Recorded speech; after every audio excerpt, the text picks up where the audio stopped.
Whew. Yeah, we're gonna retain weapon progress.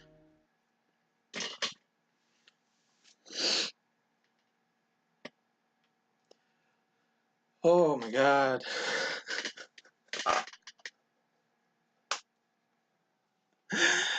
Oh. Alright, so we are recording. Hello everybody, I am Sergeant Silent, and this is Resistance 3. So, the run is going to start, I can give a countdown from 3, once I gain control of my character, and that's where the run will begin. So right now we're just waiting for the loads. There'll be quite a few loads during this game, so feel free to read donations during any point. While loads, I'll point them out. There's a couple points where it'll essentially be like an auto-scroller. You'll also be given, or you can also read donations. Thanks for in the meantime, it's about 30-second cutscene, and then the run will officially begin. Or maybe I just wanted to spend more time with And to any GDQ staff watching this, I'm a little excited right now. I just got raided. It was crazy, dude. Oh my god. Alright. So, we have control. The run begins. 3, 2, 1, go. And we're off. So yeah, this is Resistance 3. It's the third game in the Resistance trilogy for PlayStation 3. And the final game chronologically of the 5 games. We're going to be playing this pretty straightforward. There are a couple glitches and other out of bounds, but none of them are used in the run because they just straight up don't do anything in the run, for being honest. The few glitches you will see in the run are all going to be glitches that I'm going to strongly avoid due to the fact that they are extremely liable to soft lock the game. Oh my god, I accidentally inverted my controls. So we do not want to invert controls there. That's unfortunate that I did that. It always prompts you to invert controls should you want to. So the goal is to say no to that, because it's a couple seconds of time loss. The beginning of this is teaching you how to use your guns, how to reload, tag, different systems for the 2 guns the game starts you with. So while I get through the tutorial and the game starts, this will be plenty of time for donations. So, chat. While I'm here, or at any point I say this would be a good time for donations, I'm perfectly fine chatting with you guys. Should you want to put anything out there? Hey, Joe. Mind showing my mom how you fire a magnum? Alright. The intro is unfortunately kind of long. Show her how to detonate the rounds. But we're getting through it. The game, it starts off pretty slow, but it'll pick up quite rapidly, thankfully. Why don't you give them a try? I don't really know what to say at this point. It's just getting through the intro. And just remember, we worked all damn night to get those. I can explain the story. They're here, Death Squad is coming into So town. the story of this game series is a alien race known as Chimera crash landed on the planet Earth, and we are Tommy Dean, a character from the second game who killed this woman's brother. Okay, everybody to your scouting And positions. Stay hidden. We'll let him walk through town. we're and now move trying on, to just like save last the time. world Got it? one last Go. time Lester, for the sake Joe, of all get of to the bowling humanity. alley. Nate and his boys will be waiting for you. You got it. Come on. We've been living in essentially a underground base for the whole last like 5 years of our lives. It's been pretty unfortunate situation. Right outside. Right now, a squadron of Chimera has decided it's going to move through our hometown. So we are here to make sure everything's okay, and should it not be okay, remove the problem Come on. before it becomes one. You can see a couple enemies out there, mostly hybrids, a scout drone, and a stalker. Unlike the first game, this game introduced the stalkers pretty quick. We gotta meet up with Nate. It's the final boss of this first mission we're doing. And again, this entire mission is kind of an auto-scroller. We have to wait on different NPCs, this and that, to get through. We just physically cannot go ahead of them. The game won't let us. But once we get through this, there's going to be a small FMV that plays. And after this FMV, we will be in control, and the rest of the game will be ours. So this is about 7 minutes. It's about 5 minutes before we get into the meat of the game. I think they're gone. So you can read our donation while we get into this fight.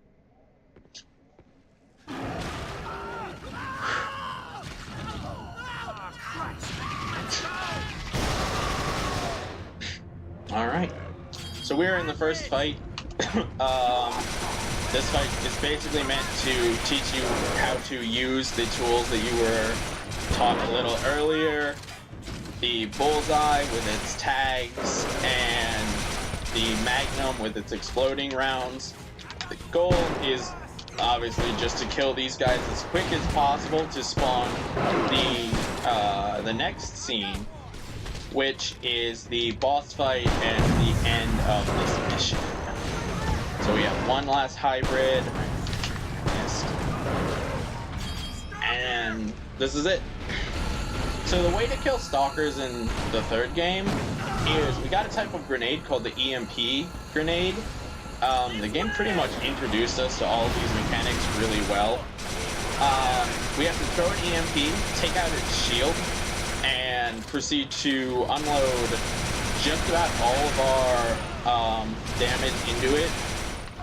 You'll notice I took a lot of damage there. Unlike in the first game, where stalkers would instantly kill you, this game uses stalkers similar to the second game, where they'll do pretty good damage to you should they step on you, but it's not going to kill you unless your HP is low. Come on. So trying to kill him before his shield comes up a third time, which I did succeed a fourth time, and it's good that that happened. Alright, and that is mission 1. Oh, whoops. This cutscene doesn't like to let you skip it until, like, a good bit through it. Get back on your ground! And then the next mission just immediately begins. This is the only transition like that. The rest of this game, you're gonna usually get some kind of transition. I guess what they did is they let the cutscene load. They let the cutscene load during that, or sorry, they let the next level load during that cutscene, which is why it does that. Honey, are you there? Bobby saw a dropship coming into land near you. Careful. So you just gotta not miss ammo. Just gotta talk to this guy up here, and the game will officially begin. Here, take these shrapnel grenades. Dale packed them good and tight. Alright, so we picked up our grenades. This is the shrapnel grenade. We have to switch grenades for the game to let us go. And now we are into the game. So there's supposed to be a fight here, but we're not going to fight it. The game almost never mandates you actually do a fight. We're just gonna tank that damage and push right on through into another kinda FMV, kinda escort. Turn off my radio. Everywhere.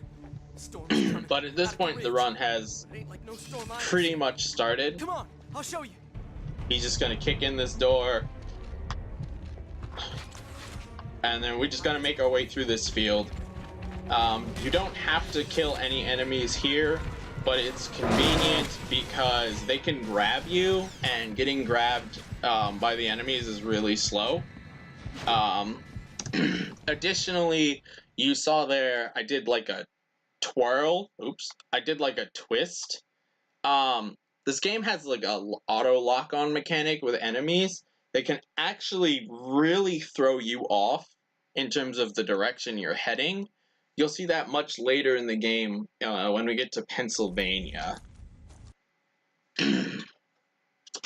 Alright, so this would be a great time for donations as we're moving on to level 3.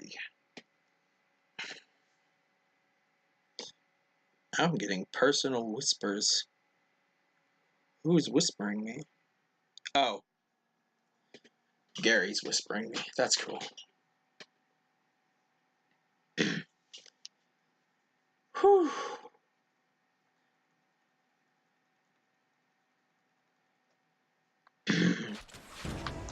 Alright, so this is episode, this is chapter 3, where we basically found out that the place we live is coming under attack from this thing here, called a Goliath, which means we have to get everyone out. We were quite a ways away, so we gotta make our way back. And we're gonna do that by running past enemies, fighting the ones we have to, and moving on. The first possible soft lock is coming up. So this game, I guess it's not really meant to be speed ran, because at certain points in the run, the next room will it'll just be white. I don't know how to explain it. It's like it hasn't loaded. And if I enter it, it will still load, but it won't load correctly. And the only way to fix that will be to reload a chapter. So I'm playing on what is essentially New Game Plus in this game, which means that all of my weapons start with maximum upgrades due to leveling them up through a previous playthrough. Oh, there he is. Come on, dude, die. Tutorials. Make me do an auger tutorial to get through that. Nice. Sounds like So yeah, all of my weapons are level 3, and we're gonna do the game like this because it's a little bit faster to have all of your weapons conveniently upgraded already. And you wanna try to take shots as quickly as possible to clear enemies out. Most of the rooms, or this is an example of a room that you actually can't get through until all of the enemies are gone, and then we can progress. So remember I just said we're gonna get one of those, the whole area is just gonna be deloaded. This is the first one right here. We'll see if we experience or not live. If it is, I have to stop. And yes, this is what it looks like.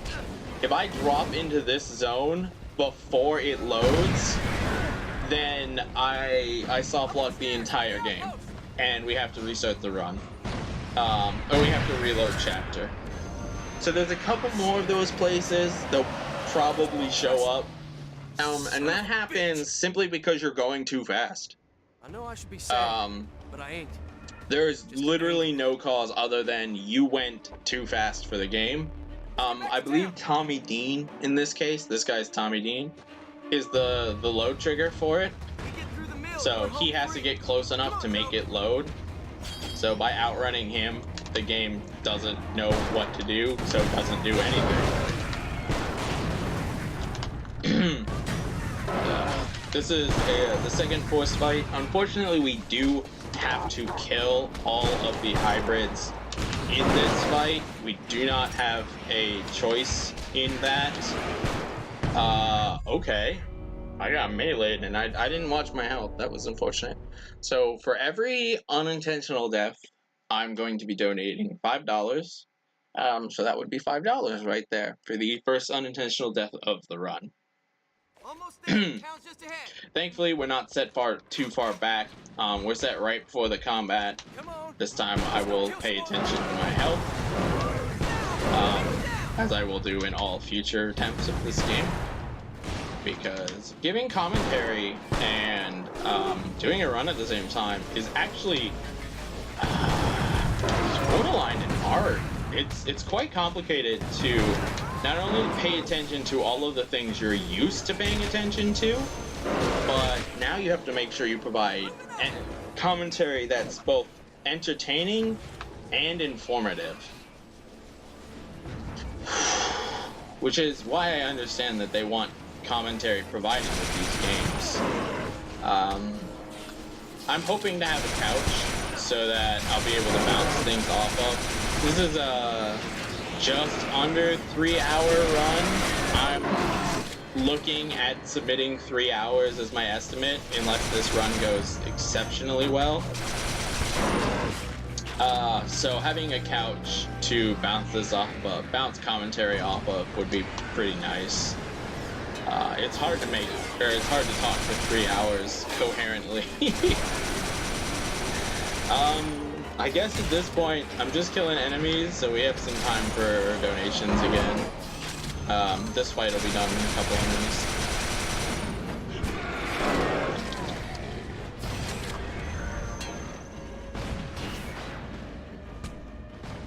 There he is. One more.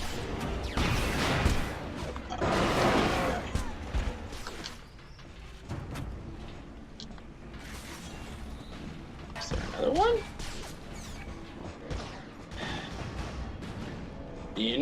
This happens sometimes. Enemies can you just kind of lose track of where enemies are. It's unfortunate. But we didn't die. Except we didn't die. Other than the one death, we didn't die, which is good. The game likes to use these kind of door things like this. These are loading transitions. The way this game works, if we didn't trigger that, the game would not ever load the next section of level, and we would never be able to progress. There's quite a few of those throughout the run that you'll see. That's the first one. And yeah, that's kind of just how the game works. That's one of the reasons there's no significant like out of bounds or breaks or skips or anything in this game, because oh, this is a cutscene, I can't skip this. Because the way triggers work in this game, you have to pass through a series of very specific points, or the game will just never ever load the second level, or the second part of the level. So yeah, that's just how the game works, and there's not anything we can do about it. It's unfortunate that nothing useful has been found. So this is the fourth mission, or this is chapter 4 coming up for Haven, Oklahoma, before we move on to the next area. The goal of this is that giant blue laser is something called a terraformer. The Chimera created those to slowly turn the planet of Earth colder, because the Chimeran race has a high metabolism, which causes them to overheat.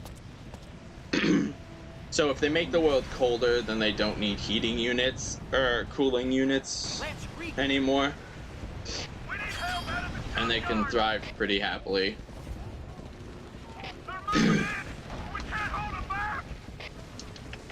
So yeah, we just gotta push up to a fight. We're gonna get to, this is kind of like exposition. We're gonna move into a fight, and then from that fight, we're gonna fall back up to a new enemy we're gonna meet called a brawler. So I'm actually playing on the most recent patch of this game.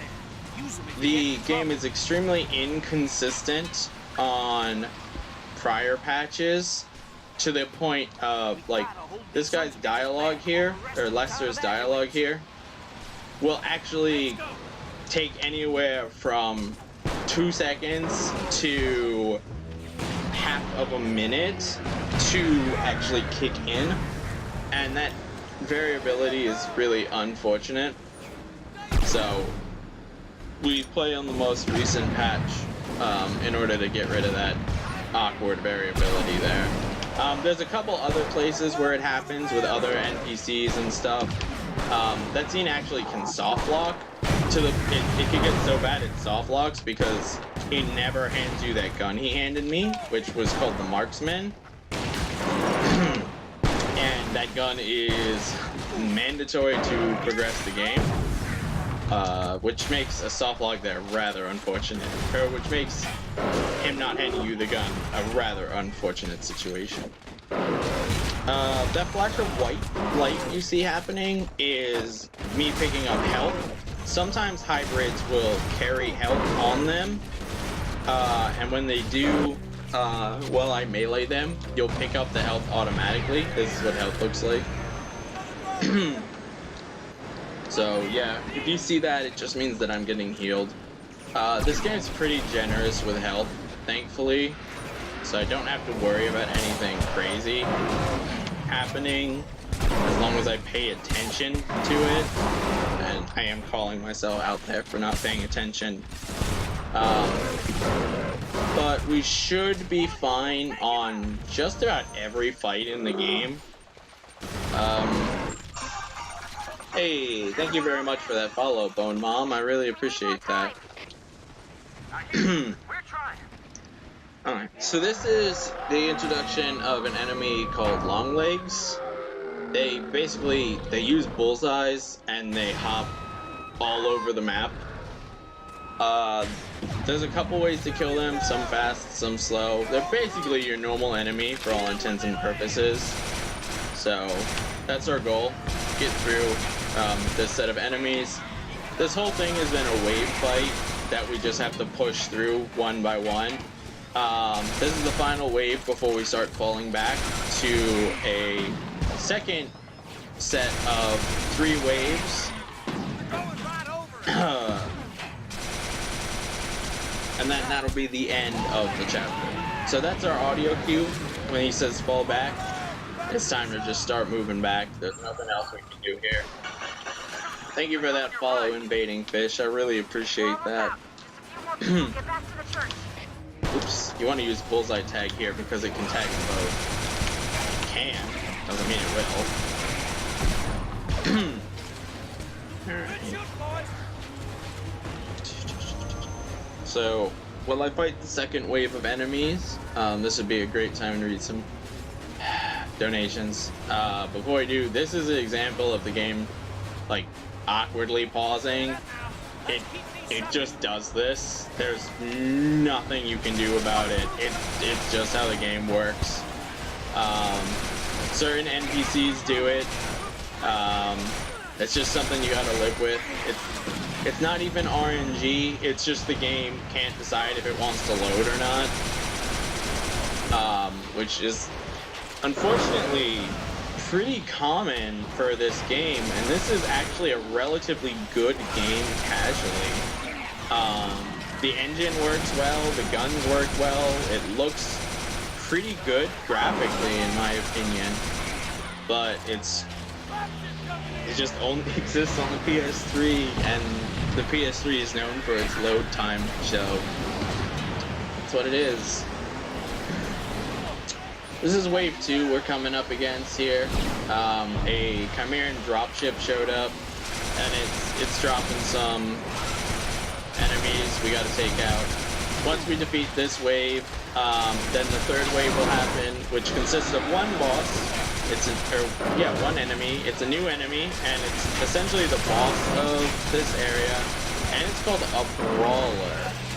So the things about brawlers is they're covered in a lot of armor, and you actually have to break their armor off of them. They have about 3 different pieces in order to do real damage to them.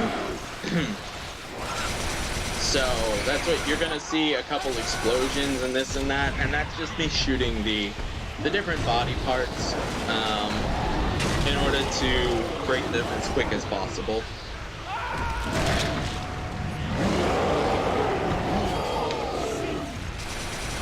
Thankfully, it's pretty lenient as to where you shoot. You're gonna do damage to the right body part.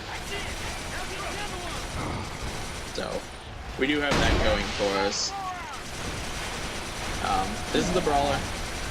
Just gonna kill him, and then we're gonna get a loading screen. So you could feel free to read quite a few donations before the next level, where you'll get to read even more donations. It's great. This game really likes to throw auto-scrollers at you. It's going down. Oh, it's okay, good. We ain't got much time. So you want to kill that as quick to the back as possible, so that the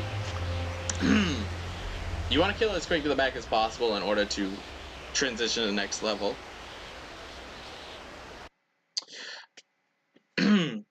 So yeah, this whole next level is pretty much going to be an auto-scroller, so feel free to read donations for pretty much the whole thing. So I was actually investigating glitches, Bone. I jotted down a whole list that I found from YouTube from 2 different Resistance 3 playlists. And unfortunately, the only one that was even remotely useful was, and I have lost the river. unfortunately, just like any other glitch in the game, like, it opened up a huge area, but as I said earlier, the way triggers work in this game, even though the next area was partially loaded, none of the necessary triggers were loaded. So I could not progress no matter how badly I wanted to. I looked at the boat. The only glitch I found with the boat was you could do a jump like here, something like this, to try to get out of bounds, but it was only in the Resistance 3 demo. And what it would let you do is you'd like get wedged in this metal plate here, metal wood, I don't know what it is, and you could climb on top of the boat. But yeah, it really does, especially since you can see, looking at the timer, this is an 18-minute auto-scroller. There is nothing you can do here to make this faster. It is pretty consistently an 18-minute auto-scroller. The roadway is blocked. We will follow the river through this mill. I did run around the boat and check it out. There's invisible walls around objects like this, and invisible walls around objects like this, so you can't actually get onto them. On top of the entire boat has one, so you would have to, at minimum, get on top of something like the boat, but I don't know if it's even possible to do that. I've tried jumping. You can like wedge yourself in here, but you're inside and you can't get enough height to get through this ceiling. So unfortunately, that's what we're looking at right now. Do not interrupt the leapers while they are feeding. Something interesting to point out. This is an enemy called the Kraken. They show up in the second game and Retribution. This is actually a really large Kraken. Don't think they're that big in the second game. Thankfully we don't see any here, because they're kind of annoying to deal with. Reapers are any indication, You may not be as safe on these waters as I Alright, had hoped. so we're gonna get a new weapon Take called the this. shotgun It here. has not been fired for Basically, some time. shoot this, Says the- shoot it secondary at That this, shotgun is effective and we in keep clump. moving. Very good. If you need more ammunition, you should find it in the container on the main deck. Yep. So, yep. You have to do that with the shotgun in order to progress the story. Approaching from the southwest. Otherwise, there's a couple other things like these ice you see over here. You want to shoot these with the marksman or some other gun in order to make them drop, but you have to be careful. If you actually shoot them too early, the boat will not register them as being broken, and you will still get stuck in them.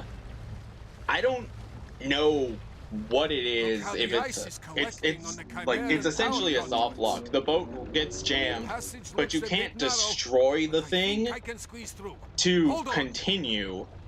So we're gonna hope it doesn't happen. It's the second set of icicles that it usually happens on. Thankfully, when it comes to backups in a game like this, all you gotta do is reload the chapter. It's super quick. There's nothing complicated about it. You don't need backup saves or anything. Unless your game hardlocked somehow, but I've only seen Resistance hardlock. I think I've seen 2 hardlock. My 2 hardlocks at one spot, which is why I can't run Resistance 2. And I've seen Resistance 1 hardlock Water is once. shallow, but we must keep moving. Alright, so we're coming up to the motel part of the run, or of the level. This introduces a new level called the Grim, Joseph, did you hear which that? they tend to swarm you, but they don't do a lot of Is anyone damage. there? Thankfully for this part though, because I have an upgraded shotgun, I can essentially plow through them and keep the boat moving. Not that the boat would stop. It's just they can kill you if you let them swarm up on you, but that's not gonna happen here.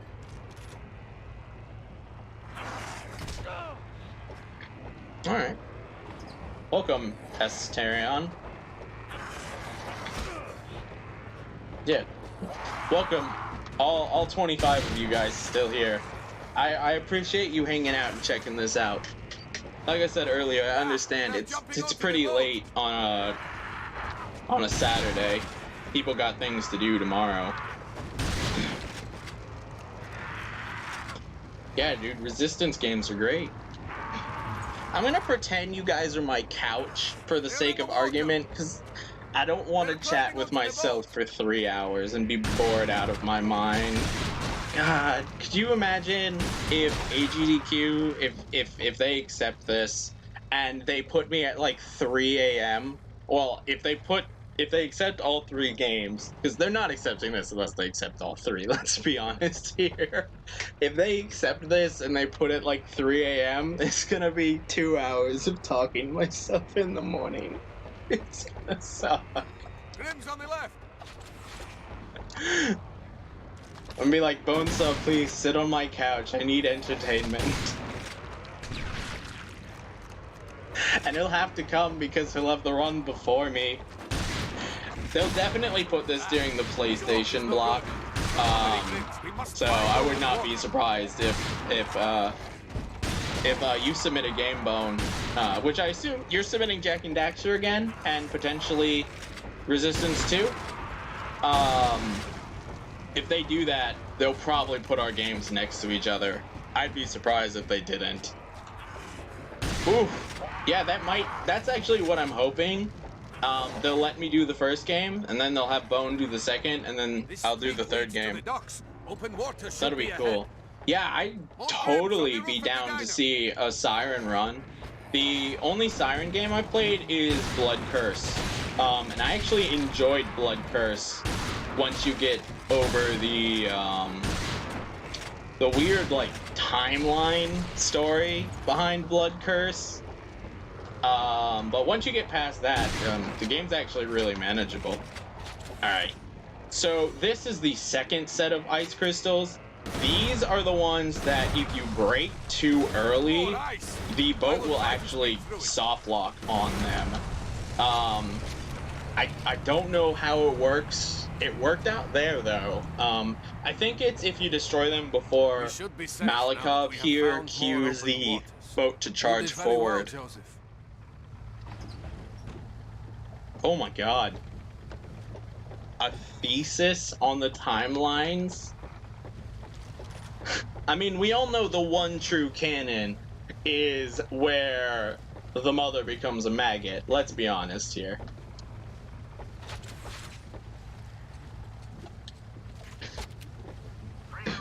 I believe it. It sounds massive. So this will be just more donations. So GDQ staff watching this, during this time, I'm going to figure something out to make at least 9 of these 18 minutes interesting. I will try. I am going to talk about the ice, for example, and a couple other things, but I'm going to have to sit down and figure out what we want to do for this. This is the second to last auto-scroller. There's one more, but the other one is only 2 minutes compared to this one's 18 minutes. So it'll be much more convenient at that point. Oh, you can only have 2 shock drones out. So this is the introduction of shock drones. I'm throwing out turrets early because, as you can see, these turrets utterly destroy these shock drones. The boat basically stalled because these enemies are electricity, or have fields of electricity around them. Yada yada story. It doesn't matter how quick you destroy the shock drones, it always takes the same amount of time for Malikov to start the boat back up. Don't know why, but it's how it works.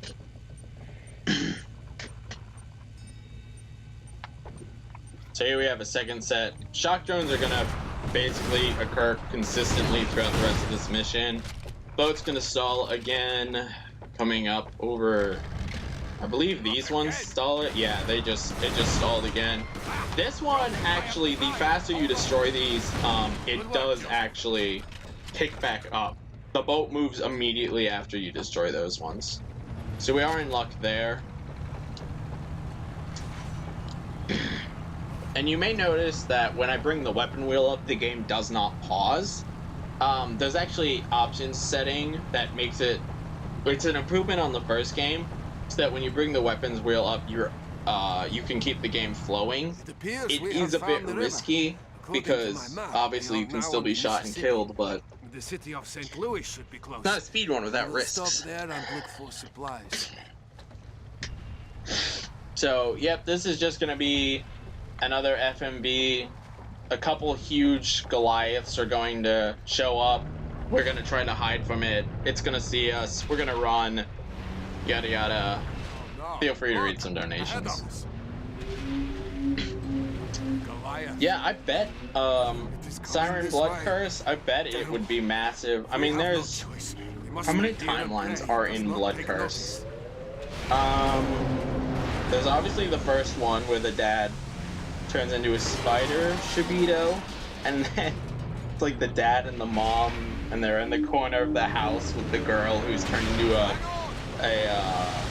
not a maggot Shibito. What are the Shibitos called that have like the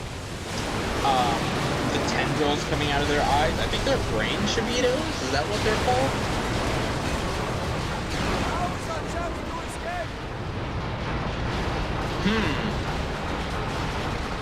I mean, that's potential. It could actually go beyond R3. It might be a trivia for the entire Resistance series, since I play all 5 games.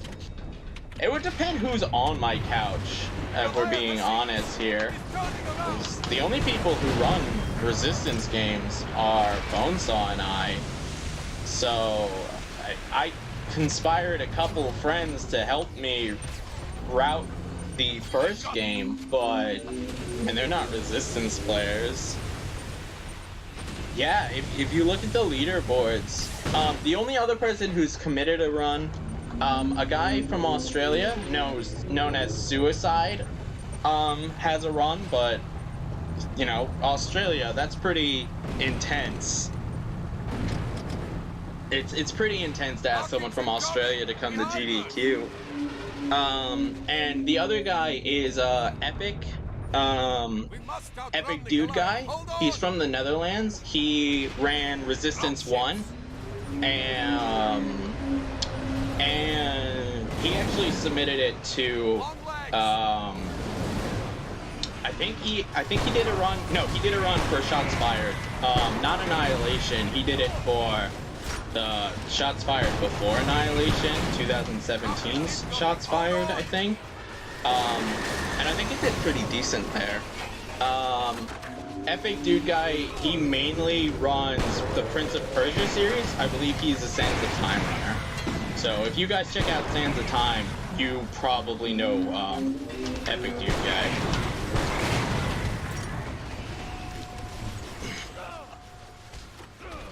Behind us. Yeah, I'm looking forward to it. This video right here is recording for GDQ. I've already got the Resistance 1 set up to see how that goes. This Resistance 1 is set up and ready to submit. Oh, I forgot the ice. This is the third set of ice. You don't want to forget it, but as you guys can tell, there's a lot going on right here, so it's pretty easy to forget that you have a third set of ice coming up. This bolt is falling apart. Long legs, straight ahead. Estimate for this would be 3 hours. The 254 you see there was actually a pretty good run. There was one death in it that was unfortunate, and I practiced that spot, so I now know what causes that and how to not have it happen again. Sorry, there were two unfortunate deaths, because I fell into one of the softlocks in this game. And unfortunately, if you, in St. Louis, the chapter Plan B, it's a really bad softlock, and there's absolutely nothing you can do about it, if it happens, other than get yourself killed, hopefully. So we're gonna hope it doesn't happen. But yeah, accounting for all of the potential soft locks in this game and the other things, a 3 hour estimate would be pretty nice, because I'm definitely gonna get under 3 hours in this game. So if this is a 3 hour, Resistance 1 is gonna be 140. Bonesa, what would your estimate for Resistance 2 be? I assume you'd estimate 225.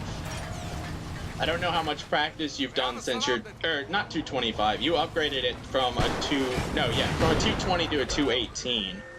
So, yeah, would you do a 225? What would be your estimate, Bone?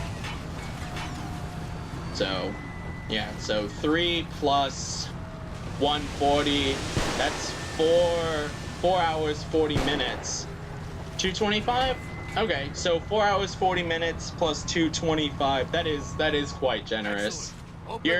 That's like, a 225 is like, you messed up Iceland 2 really badly. And I've messed up Iceland 2 really badly. No, another one. We have no choice. We must keep moving. It would be 3 for this, 140, so that's 440, 4, 5, 6, yeah, about 7.5, and that's max. Alright, so that's Wrightsburg. Is that a gold split? I think I did something wrong then. Oh, I'm splitting wrong. Ah, who cares? Gold split. I'll take a gold split on an auto-scroller. I don't give a damn.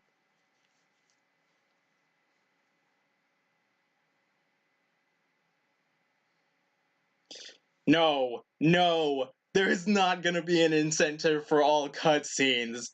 That would turn it from a 7-hour block to a 10-hour block.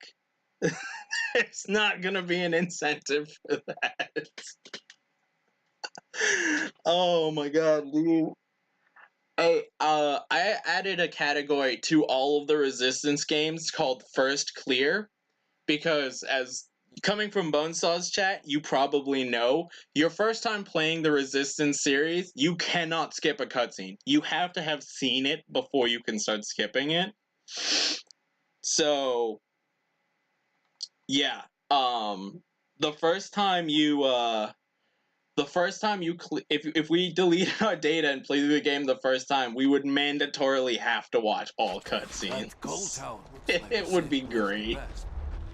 Must find a way out. Alright, so this is the official start of St. Louis. Basically, Malikov got wounded, and we're now, I'm not running the right direction. We're now running to get safe, to find a group, because our boat got wrecked. We want to find, a way to get further north. Malikov needs medical to make sure he's safe, and a whole bunch of stuff is happening in story right now. So I gotta open a gate and let him in. We're gonna meet our first encounter of a Widowmaker. We're not gonna fight it yet, but we are gonna see the Widowmaker, so get ready for that. In the first game, Widowmakers were a pretty bland spider-like enemy. In the second game actually didn't feature Widowmakers for some reason. I guess the Chimera were like, psh, we don't need to bring spiders to America with us. And then in the third game, this happened to them. And they're now these ferocious, steel-bodied feral creatures that can only be hurt in a couple places. It's kind of obnoxious. We only have to fight 2 in the run, thankfully. And they're pretty easy to fight. It's too bad that the marksman doesn't have the orb capabilities. I think if you ever play the second game, there's a glitch in the second game called orb jumping. And a gun in the game called marksman would fire an orb that you could then jump on. And I think Insomniac was like, no, not again. Not again. And that was what happened. I literally think that's what happened in studio. Alright, grab the carabiner. Let's get down here. Oh no, don't jump, go! Making Widows since forever. Hey man, Widowmakers are great. Widowmakers are actually some of the coolest Chimera in the game.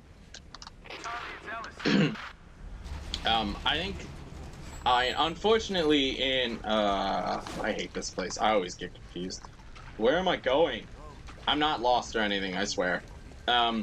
Unfortunately, in the first game, Widowmakers where you fire a single missile and then they die. Because of how powerful the Lark was in that game. But in this game, Widowmakers are much, much more ferocious and terrifying. Oh no, Grims. Ah, that was an instance of auto-lock on. Grims are really good at causing your auto-lock on camera to hate you for the next couple minutes. It just happens. It's really unfortunate. I forgot to activate the controls. I'm bad. Oh my god, please hit the controls. Yes, I know, don't auto camera me. Hit the controls before you open that. I'm having so much fun right now, guys. Oh, that bridge isn't activated. I knew that.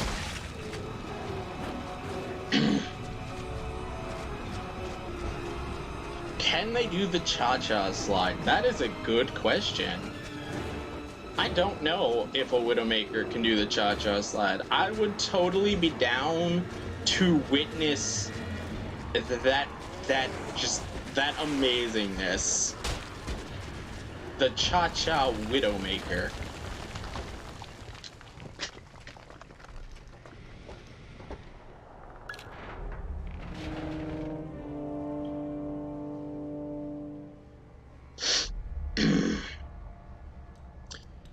So I'm actually, I gotta submit these for GDQ, but in my off time, I'm actually working on Resistance 2 and Resistance Retribution right now for trying to get runs in for those two. Resistance 2, like I said, my game's softlocks, so I need to, okay, I need to know where to go in this level, first off. For Resistance 2, I think I'm gonna try a no major glitches run and see how that goes first. And if that gets through, then I'll start implementing orb jump into the rod. But right now, orb jump breaks my game irreplaceably, which is really unfortunate. Oh my god, another soft lock. That was another soft lock right there. This game is so great. It's just full of soft locks.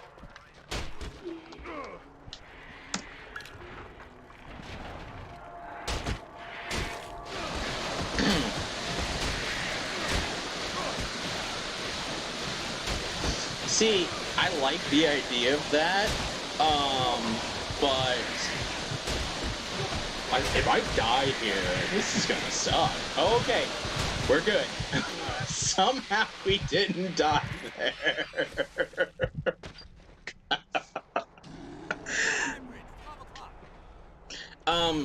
So unfortunately, the only Resistance game that has servers, still up is, I'm gonna take a purposeful death here because I only have 1 HP. The only Resistance game with servers still up is Burning Skies, which is on the PlayStation Vita. And it's exclusively competitive multiplayer. So the only thing we'd be able to do is some kind of race. And unfortunately, I don't have enough confidence in my Resistance 2 copy in order to do a race of Resistance 2. I would love the idea, but my game, literally, it just softlocks entering Chicago, and that's it. There's nothing I can do. Or, not softlocks, it hardlocks entering Chicago, and it's done. Once that happens, it's done. So I'm kind of in a situation where if Bonesaw learns 1 or 3, I'm all down, but I physically am incapable of doing a reliable run of 2. Or I absolutely would. Because this series is great. The only game that's not great is Burning Skies, and I mean, even Burning Skies is okay.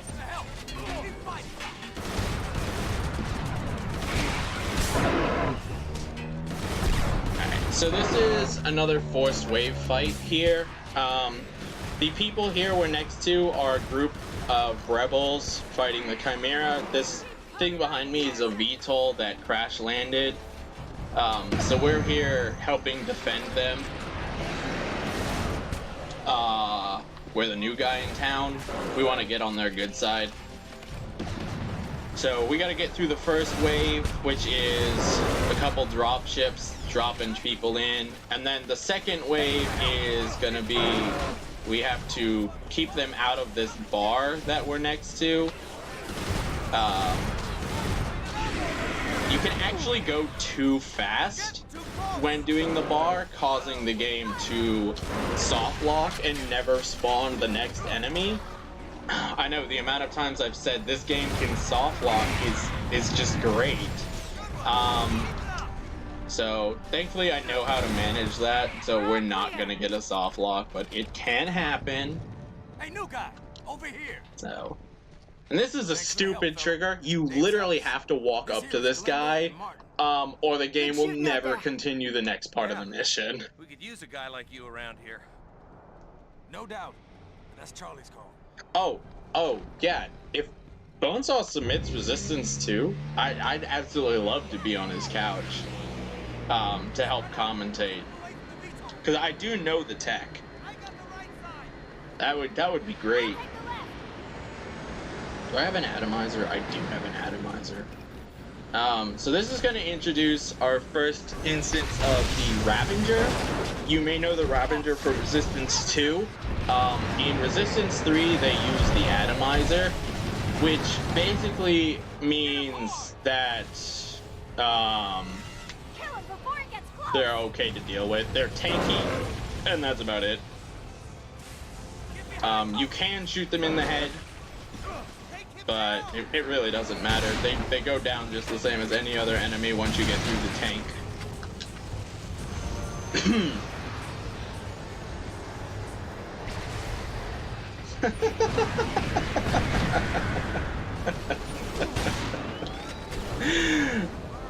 You seem to have a bit of pent-up distaste for Ravengers.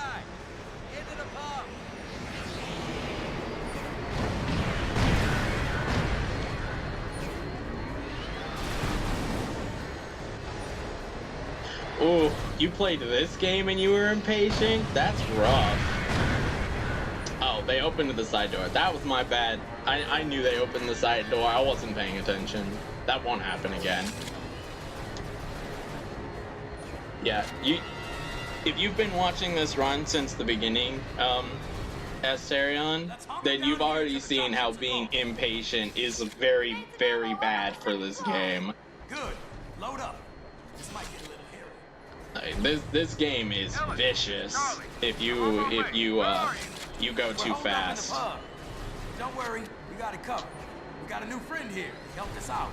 Guy's a hell of a fighter, Charlie. No, Resistance 1 is actually a very difficult game to pick up and play casually for the first time. So this is the bar fight. There's gonna be about 2 waves from this direction. We just gotta take them out using, whatever means is necessary. We can go outside, but the game won't trigger the next wave if you're outside. So unfortunately, you have to kind of fight them from in here. So that Ravager is the important enemy. Or no, that's a Steelhead. The Ravager is the important enemy. When we see him spawn, then we know that the next wave, or the wave is ending soon. Then they're gonna come in from the other side of the room, and we just gotta clear them out one more time. But thankfully, once they come in from that side, we can go out there, and we can take them all out.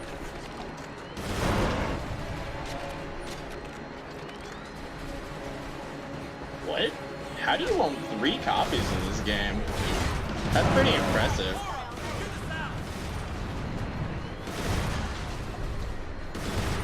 The only game I own, that's a enemy. I have never seen a hybrid throw a hedgehog that far before. That was really impressive.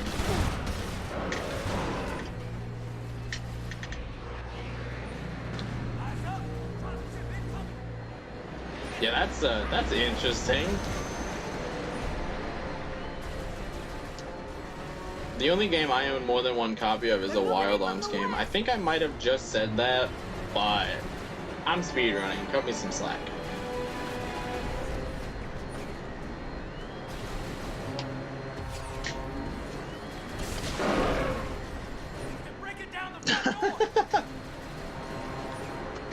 Hey man, if you like a game, it's fair to own multiple copies of it. I'm just gonna swap weapons. Actually. Why not? My game doesn't care.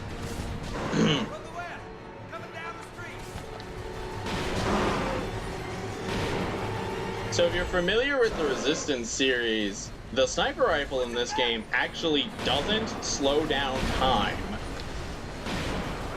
Interestingly enough.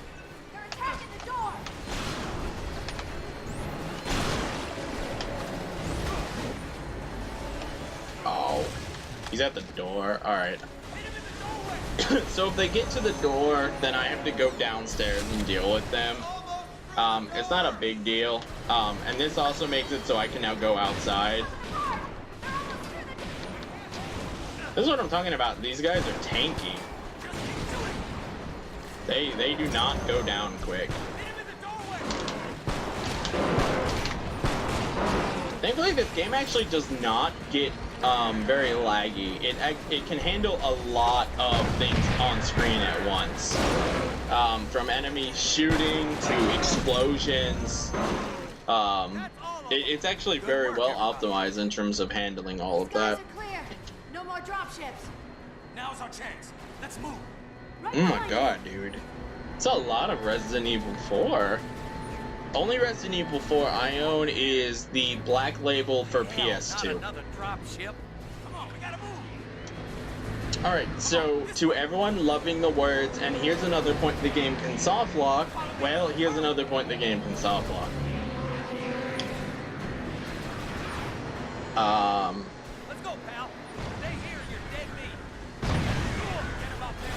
Apparently the game, I never hit the trigger.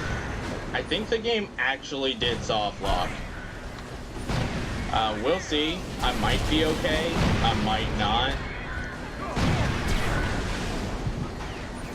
Come on, this way. Nope. I got killed. So yeah, that NPC, he stalled back at the beginning, and he's necessary to continue the cutscene.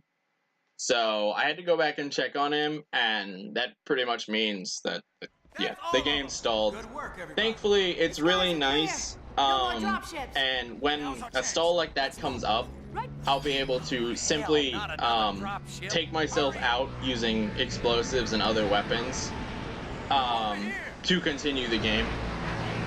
But yeah, that's what this game does. It loves to soft lock, it loves to stall. It's a beautiful game. Additionally, you have to wait here for all of the NPCs to come down. If you are not standing in this spot, it will not trigger the next line of dialogue so you can continue the story.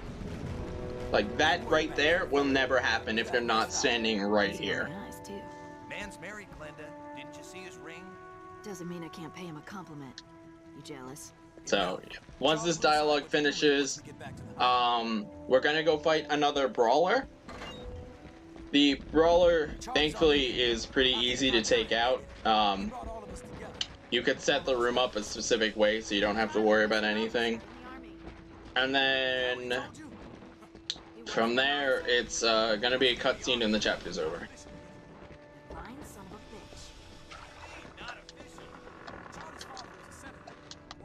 bitch. I don't want the atomizer yet.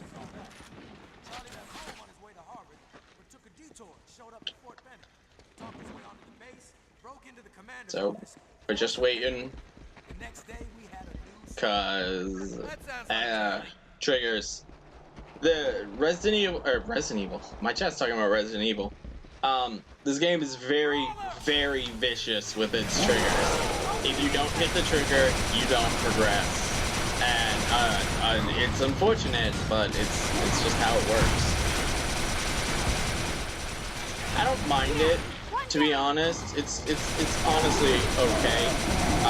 It does make speedrunning the game a little bit rough, but, you know, what's a speedrun without some difficulties? So you'll notice I threw out an atomizer shot, or secondary there. That's because once this guy goes down, a whole bunch of hybrids are going to charge me that could kill me really easily. So I wanted that out to take out some of the hybrids.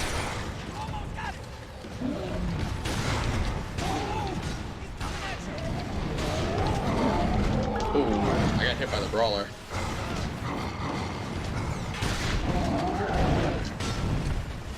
So I mistimed the atomizer, I can see now. I thought I had more damage on him than I did.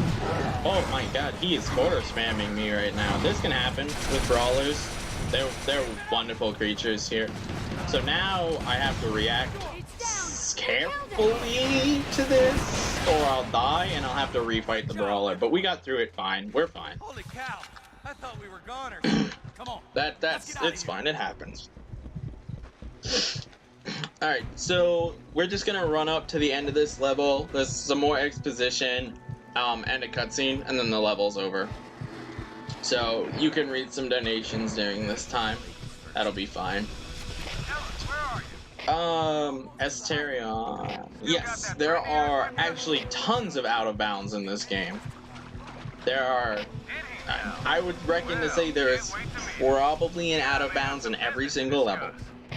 But, as I said in Boneshell's chat the other day, every out of bounds in this game is A, completely unuseful, or B, it will soft lock your game. So we actually need to avoid out of bounds in this game. And if you've played Resistance 1, the way the way out of bounds work in the first Resistance game is you would find like 2 walls and wedge yourself into them, and the game would clip you through based off of how Fall of Man does collision detection. But Resistance 2, the way to get out of bounds is to simply jump over invisible walls, mainly. Usually, you literally just jump over an invisible wall in Resistance 2. I don't think there's any other kinds of out of bounds in Resistance 2. And the Resistance 3, the way you get out of bounds is, you actually, as opposed to Fall of Man, you have to find 2 vertical textures. In Resistance 3, you actually have to find 2 horizontal textures to get clipped through. As soon as the drone sends out its signal, that dropship will come quick. I don't understand why. That's just how collision detection works in 3 versus Fall of Man. Bonesaw, you're still chilling out here. I know it's pretty late. Off the top of my head, I'm doing a run, so I can't think of this. Is there any out of bounds that don't involve literally jumping over an invisible wall?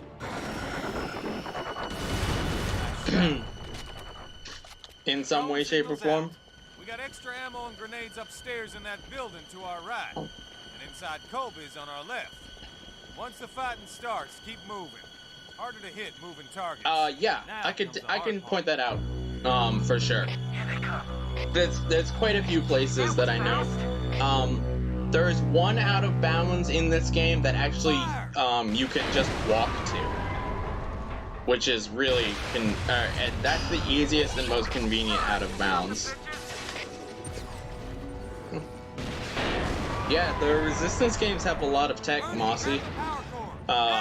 There is definitely a lot you can talk about. The question is, how much of it is interesting to a general audience? Because I'd love to have this conversation at a GDQ, but I don't know if this is, the kind of commentary that they're looking for here. It's all about practice here. A lot of this game is pretty stagnant. We're introducing a new enemy here. This is called shield drones. They're literally here for no reason other than to make you hate shield drones. If they detect you, then they fly over to the nearest enemy and they put a shield around him that makes him completely immune to all types of damage. So again, this is another wave fight. What we tried to do here was, in order to power the VTOL, we needed a specific engine part, which Chimeran dropships carry. So we wanted to take out a dropship by luring it here, but we didn't expect a second dropship to go out, and everything went to hell. So we are dealing with the ramifications of our actions in the purest form right now. So wave 1 is hybrids. Wave 2 introduces some steelheads, which steelheads are these enemies that have auger shields. You see one right there. Auger shields are the giant yellow shields you see coming up on enemies that don't move. And then wave 3 introduces a whole bunch of these long leg enemies. we do not have to defeat all of Wave 3. You kill X number of long legs, and then the scene will progress. On this category, since all my weapons are 3 stars, the goal is to tag the long legs, because you can see there's a lot of them, and by doing that, my tags will spread, and I can kill more than one at a time. Because I'm taking, if I take too much damage and die here, it's really unfortunate. But that's not gonna happen. Like I said earlier, it's really easy to not die. You have to not be paying attention, which I admit I was not doing earlier when I died. And that was my bad. So we're just waiting for the next prop to open up here. We're waiting on this door to our right to open up. There we go. So at this point, we lose all of our weapons, and we have to run with this power core. If we die, it blows up. If we run ahead of this NPC, it blows up, or we blow up. Like right here, I could just run ahead, all of those explode, and I die instantly. So I unfortunately have to sit and chill with this guy, and that's all I can do. See, they don't explode now, but had I gone ahead, they would have. Here I can die. I'm coming up to the second white area. This area hasn't loaded. If I enter that area before it loads, my whole game soft locks, and I have to reload. So that's your second instance of white screen. It will load, but this Widowmaker here will not load, so I cannot progress the game. The next thing is coming up. Unfortunately, that soft lock is immediately followed by another soft lock right after this here.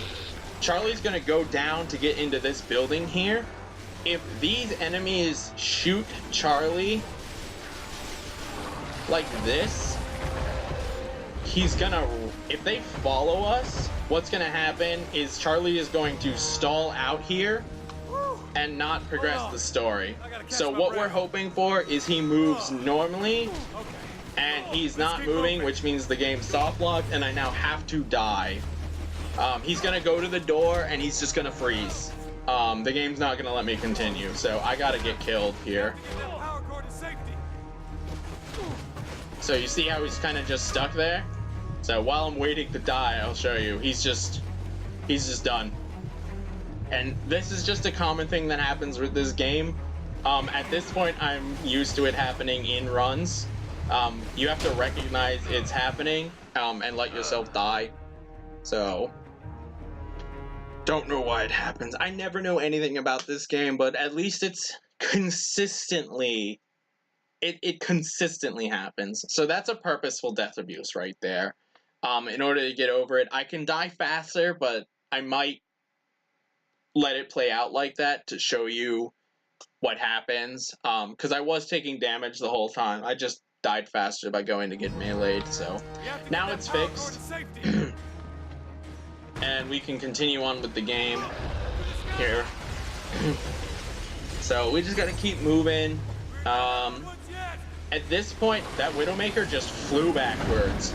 You can drop down here early, but if you drop down before Charlie tells you to drop down, this is literally a third soft lock in a row.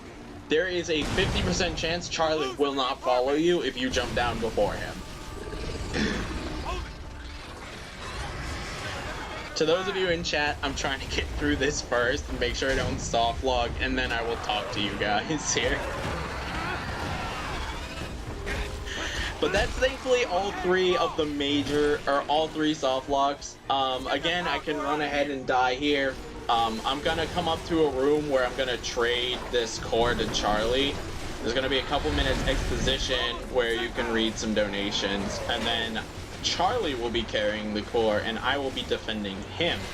Unfortunately, he has the easy part. I have the hard part. Again, run forward. Those don't kill Charlie, they will instantly kill me. if I outrun Charlie here. So I do actually have to be very careful.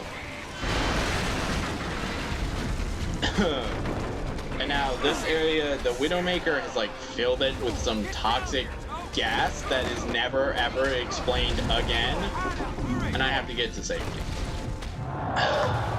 But there we go. Drop the core off. Couple minutes exposition here. Feel free to read some donations before we pick back up and continue this adventure here. Ellis, you there? Charlie, glad to hear your voice. You too. Alright, so chat, let's see. You got the power supply? Yeah. Let's So see. what's next? I think I'm we more can than make it drinks, across the hard summon rooftops. software expensive. All right. Yeah, this game's coding is really fascinating. People Yeah, got I it. definitely think it could be entertaining, especially if we get all 3 Resistance games in, then it will make sense to talk about all of this stuff. Guys like you and me Um, can't let that happen. We gotta show everyone else how to live. They would only do Know what I mean? Resistance. They did all 3. I'm not sure I understand your question, We said it was gonna be easy. Esterion. My turn. Why do you think they would only do Resistance if they did all 3? Load up on ammo. You mean, why do I think they'd accept only Resistance? You are gonna watch my I think back. they'd accept the Right, first one to see how the hype for the game goes. Tough, Joe. They might accept the other one since Bonesaw has ran before. I don't know though. This is the game that they're least likely to accept. If that answers the question you were asking, I'm not sure if it does though.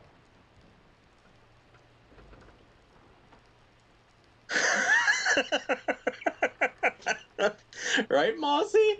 Like, did they do anything at all here?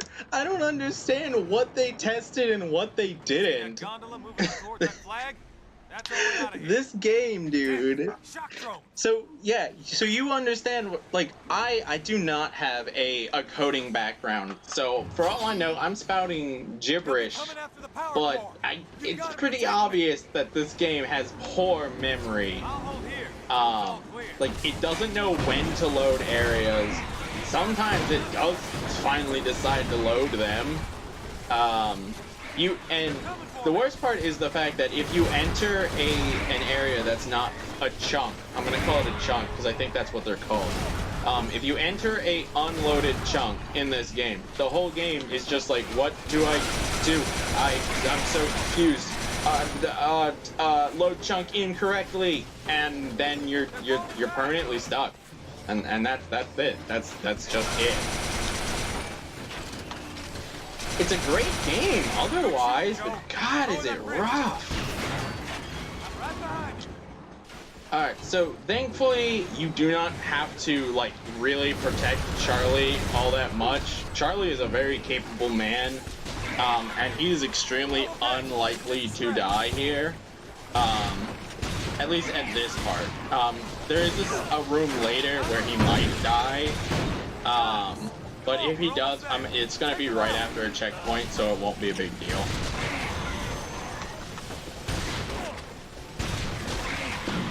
So this is the really scary room here.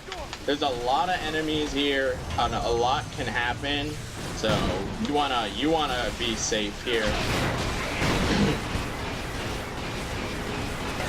And then make sure Charlie stays safe. He does have a health bar, but even on, I think even on Superhuman, Charlie is not really apt to die here. You have to make some pretty bad decisions to get Charlie killed here. that works. Thankfully, these enemies aren't mandatory to kill them. You could just continue on. Or Charlie's not gonna come? What? Okay, if this just soft lock, this is a new soft lock for me. I've never seen this. Charlie? The way's clear, Charlie. Did I just fall through the roof? What? What the heck was that? What just happened? Okay, you know what? We're gonna pick up intel that we don't need for the run. And then we're gonna try to figure out if the game's soft locked or not again.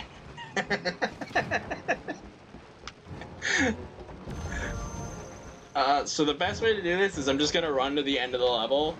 If Charlie follows me, we're good. If Charlie does not follow me, then we're very bad. And I have to kill myself again. Ah, damn, dude.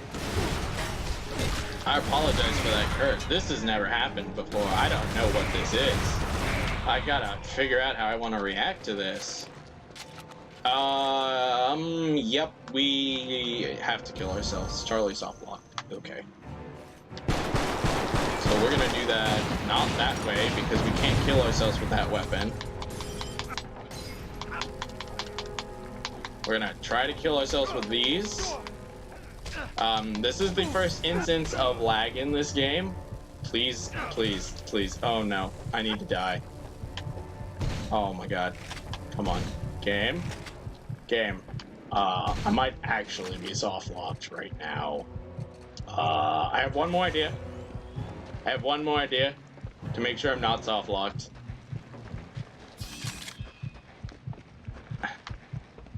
GDQ, please accept this game. Accept it as a meme, I don't care. But accept it. That didn't kill me. No. Okay, I can die here. We're good. No, wait, can I not die here? Will it not let me hop out of bounds here? Oh my god, please. Please let me hop out of bounds here, game. I'm literally stuck. There's an enemy. There's an enemy. Can he kill me? Can he kill me? Dude, kill me. Yes! Okay, we're not soft locked, guys. We can do this. We can keep going. We fixed it. We recovered.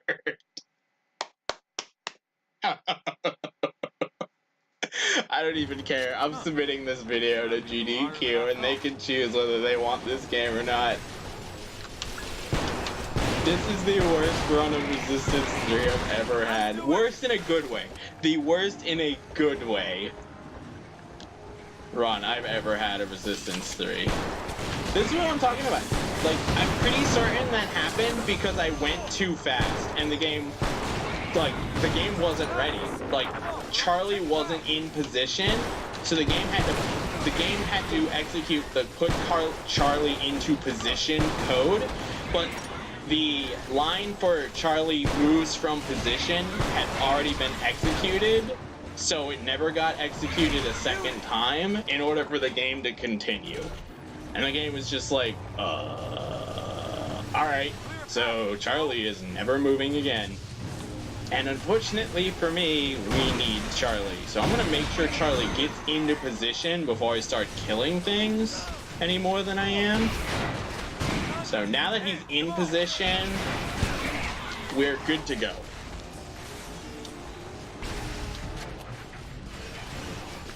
So we just gotta kill a few more enemies, and then this chapter will end.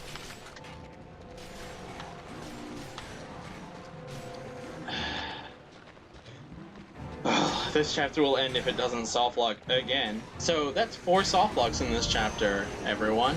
This is the best Resistance game in the series. I promise you that. You will never play a better Resistance game. Seeing this many soft locks, I am surprised I actually managed to get a 3-hour run of this game. Like, this is insane. That was early. That's not split, correct? Alright, so yeah, read some donations while I wait while we get to the next scene. Now that's how it's done. Alright, so I'm gonna read some chat. Save my skin, Joe. I won't forget that. Promise. Was there no quality control? Things aren't going quite the way I planned. But you're familiar with that, aren't you, Joe? You seem like a guy who's used to things going from bad to worse.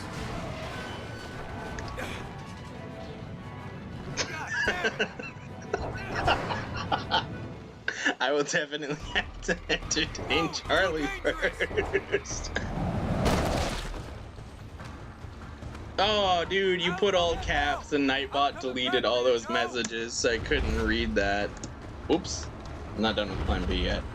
Alright, so this is the Widowmaker boss fight. Now you get to see how we fight Widowmaker. The goal is to take out its 2 weak spots on top. There's multiple ways to do it. I like to use the bullseye for these 2. And then the sniper rifle for the next 2. Bullseye is one of the fastest weapons, which makes it really reliable. The next 2 are both on the side, so I have to get her, because all Widowmakers in this game are female. It's actually canon, all Widowmakers in this game are female. These yellow things on the side have appeared. I have to wait for them to show up before I can start hurting her again. So thankfully I took out that one. Now I have to get in position so I can shoot the second one. I can actually go down there and fight the Widowmaker, but... Oh, did I take them both out with that? That's actually a new strat if I just took them both out, and I did take them both out. I can go down there and fight her, but the issue with doing that is she's very vicious and will kill me incredibly fast if I try to go down there to fight her. But yeah, I actually did take them both out. So this is the final weak spot. The fastest way to deal with it is to take your marksman, throw out 2 marksman turrets on the ground, and laugh as they destroy her.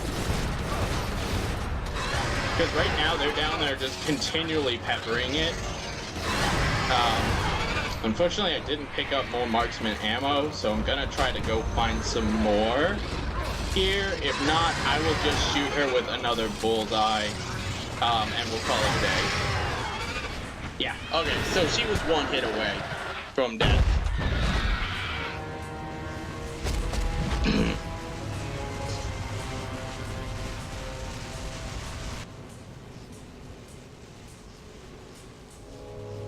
So, you can read some donations during this point. So, Mossy, I read your messages up to Asterions. Too bad you can't bonk people on the head, like in Half-Life 2. But after that, I missed your next 3 messages.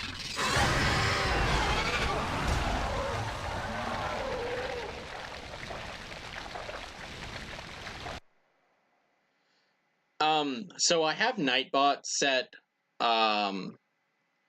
Nightbot is set so that you're allowed 30 caps in a sentence. I think it's 30. If you use more than 30, then Nightbot yells at you.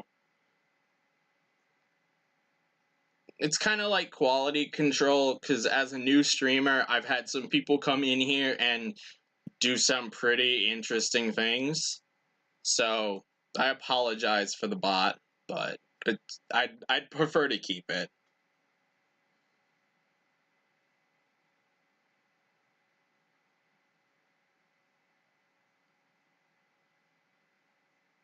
Yeah, it definitely doesn't know how to load. Alright, so this is Mount Pleasant. We're in Pennsylvania now. This introduces the next enemy called the Deadeye Chimera. Basically, it's a normal hybrid, except they use Deadeyes and they turn invisible. The way to know where they are is you follow their laser sights. But we aren't gonna bother sniping anything. We're gonna swap to our shotgun and we're going to run and gun. Because shooting and hiding is slow. So we've been spotted now, but we're not gonna take anywhere near enough damage for that to matter. This area is split into 3 it's split into 3 areas. This is the first outside area. Then there's we go inside this cave, or inside this mines. This whole area is like a mine area. That's kind of the theme here.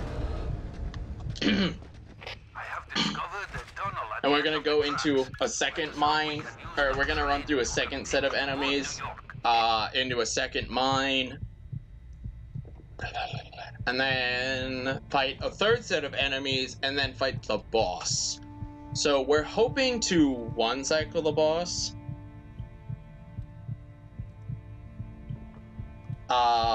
That's the plan, to try to one cycle the boss.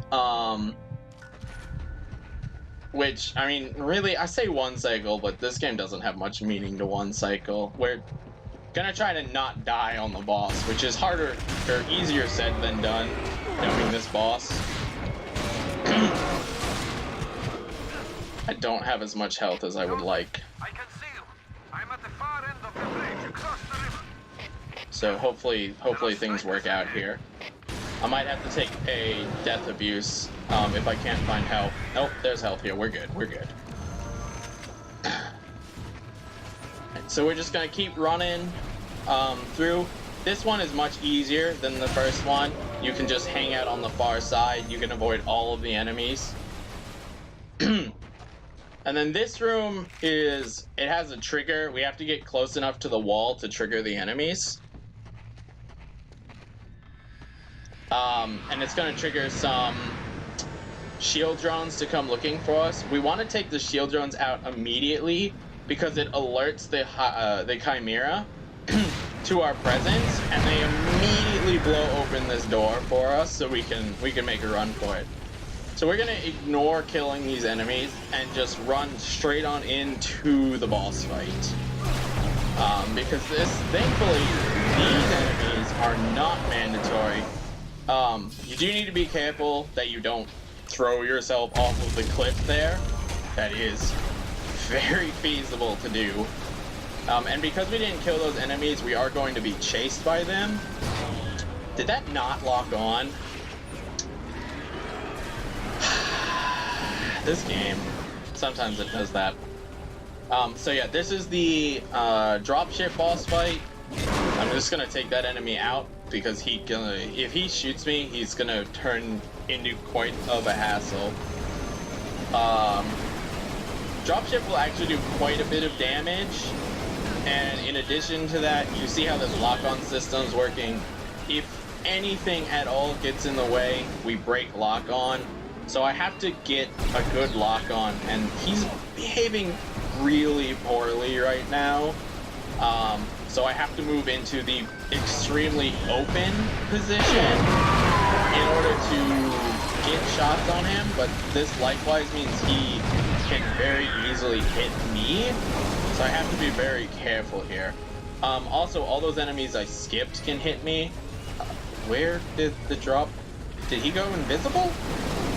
I swear he disappeared there. Additionally, with the rocket, you see the bridge is being destroyed, which is making him not rocket, dropship. With the bridge being destroyed, it's becoming, I'm becoming even more exposed. Lock on? We're hoping, as long as it don't die here, this fight is going well. It could definitely be better. He takes 6 shots, I believe it is, to down. Where am I being shot from? Nowhere I need to worry about. Okay. So this should be the final hit. Or not. Please don't kill me. Oh, no. Oh, that hybrid had health. That saved me so much right there. Okay, so he takes more than 6 hits. He takes, does he take 8? I swear I run this game. I'm just distracted. Alright, he's dead. He takes 7. Alright, and that's the end of this mission. I just gotta get to that, I believe, or it's over. I don't know. Joseph, thank God Either you way, are it's over. alive. Come, this way. Yeah, okay. That's the end of that mission.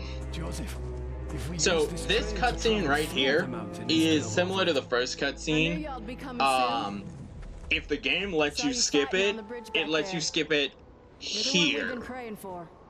Being as I haven't skipped it yet, the game is gonna keep going, so we're gonna get a loading screen. Gotta watch this cutscene. Now is a great time for some donations.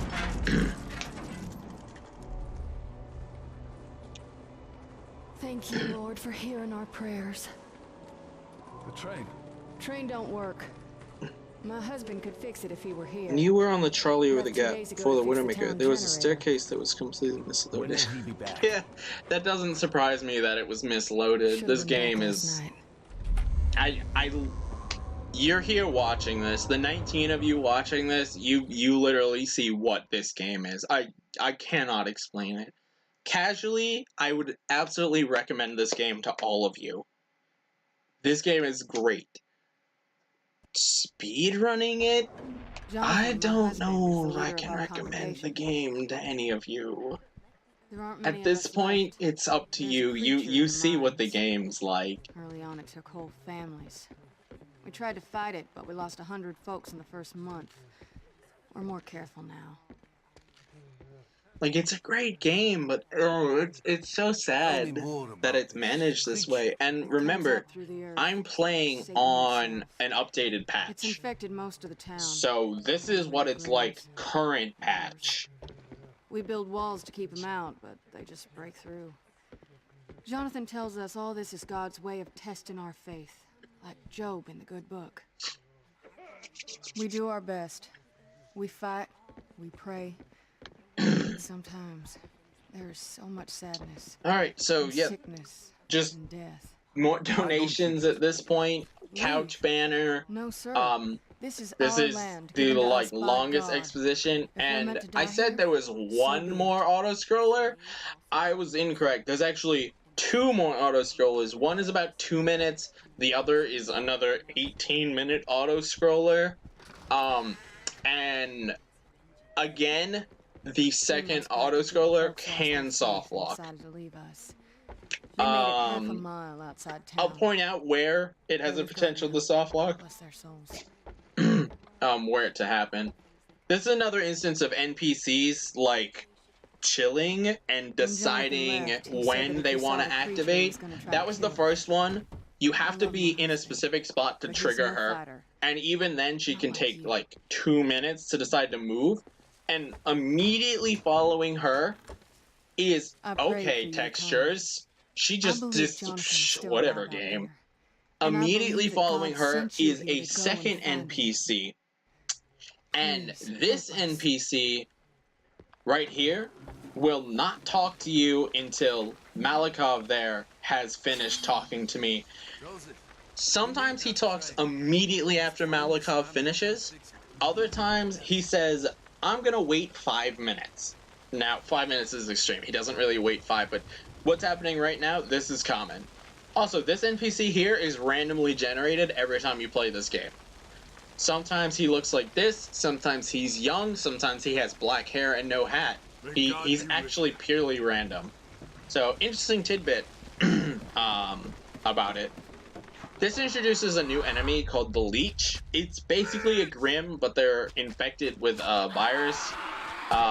When they explode, they do damage, and they infect other Grims. Overall, they're the exact same issue. You're gonna see my camera get caught on enemies and sway a lot. That's just how this game works. There's nothing I can do about it. It's annoying, and we move on. We just hope it doesn't, irreversibly distract me. So there you saw me sway once. Thankfully, I ran a second enemy, caught my attention. I bumped into an enemy, and I got more camera sway. I need my shotgun. That was my shotgun. This whole place, we don't have to kill any enemies. It's all about running, getting to our objectives. So this is the first half of town. Second half of town is up here. Drop through. There's a really cool out of bounds in this level, but unfortunately, the way this game works, the entire level is unloaded until I go through not just this door, but I actually have to go through a second door as well. So that's why we can't use an out of bounds to skip this entire area. It's really unfortunate, but you know, run and gun. It's good to run and gun sometimes, especially against enemies like this.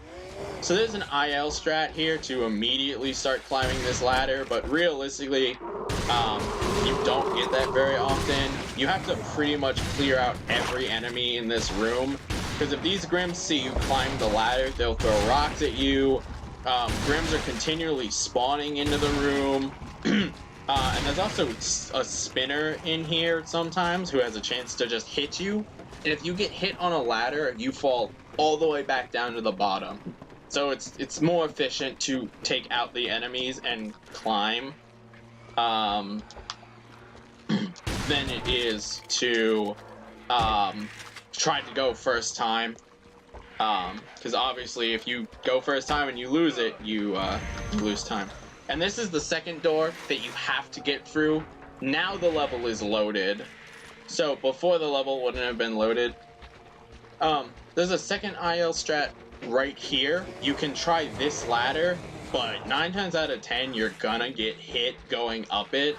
It is faster than running around like this, but I would rather guarantee I get up there, because if you go up that ladder, or if you get hit, you drop down into a literal swarm of enemies. And there's nothing you can do about it. You are essentially body blocked into a corner, and that is your life until the Grims kill you. So now we have a third loading door. This whole area never loads until you're inside. Including the area outside and the rest of the level. It's just how it works. But as you can see, we're at this town, and this town has a train. So the reason we're doing all of this is because they said they know someone who can fix the train. Problem is he's gone missing to kill a creature that lives in the mines. We volunteered / were forced to go save him, providing he is willing to fix the train for us so we can leave. So that's why we're here. You're gonna see the creature. I won't really spoil it. It's a unique creature if you've never seen it before. It is one of a kind. Additionally, this is the cryo gun. We could get the cryo gun, but it's not the fastest way to clear this swarm of enemies. So we're gonna ignore them. Or we're gonna ignore using it. And hopefully kill them all. Unfortunately, we did not get them all first wave. So this is Jonathan. He's the guy who can fix the train for us. But he is obsessed with his God-given mission to cleanse the minds of this monster. So we're gonna go help him. The biggest coal processing plants in Pennsylvania. Worked here 12 years before the Chimera came. The first part of this is we're gonna try to use an elevator. It's gonna turn out the power's out. He's gonna run to a different thing, a relay switch. It's gonna turn out the relay switch is down. So we gotta do 2 fuses.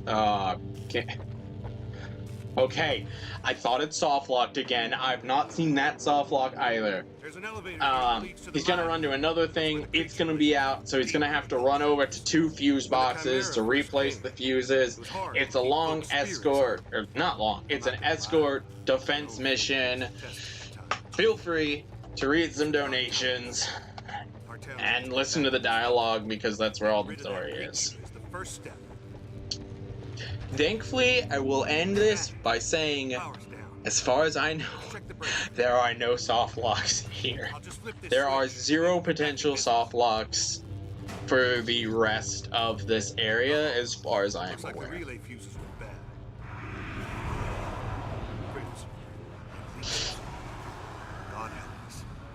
We don't go to Ravenholm. Yeah, you can check out my speedrun.com page for some other games I run, Mossy, but primarily I run Resistance 1 and I run Metal Gear Solid 4. I am a Resistance 3 runner, but at the same time, I mean, after seeing how today goes, I might run this game at GDQ and then never run it again. This game is behaving so wonderful today. So this mission, I have to keep Jonathan.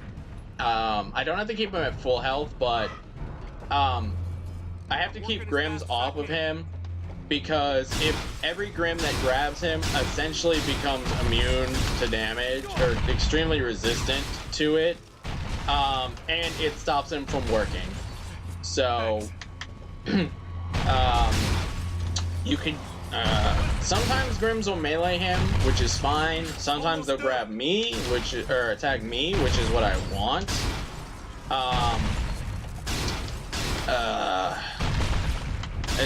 It's really RNG what the Grims will do. I mean, you can manipulate it a little bit, but you just saw there. I tried to manipulate it. One Grim literally ran away from me, and the second Grim ran straight past both Jonathan and me, and really didn't care about either of us. So that's the first one, and now we have to do a second one, because this game really loves it when you do escort missions. Oh, gotta kill him too. Oh my god, what are these Grims doing here? I've never seen Grims here before. They can grab him on the way to this. If they grab him, it becomes very obnoxious. This wave introduces leeches. So, thankfully for this, we got some atomizer ammo. So we're just gonna throw our atomizer, throw out the secondary fire wormhole, and just let it go to town. And when it breaks, we'll throw out a second one. And then when that breaks, we'll use some shotgun. So this one is thankfully much more reliable to get through. I think I'm onto something here. So yeah, we're just gonna finish this, activate an elevator, go down into the mines. You can go back to some donations here.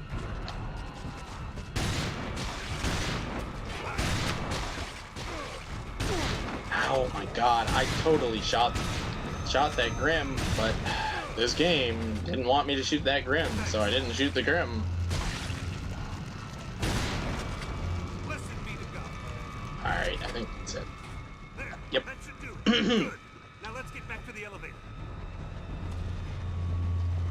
I don't know if Paper Mario 1000-Year Door with resistance strats would be a good idea.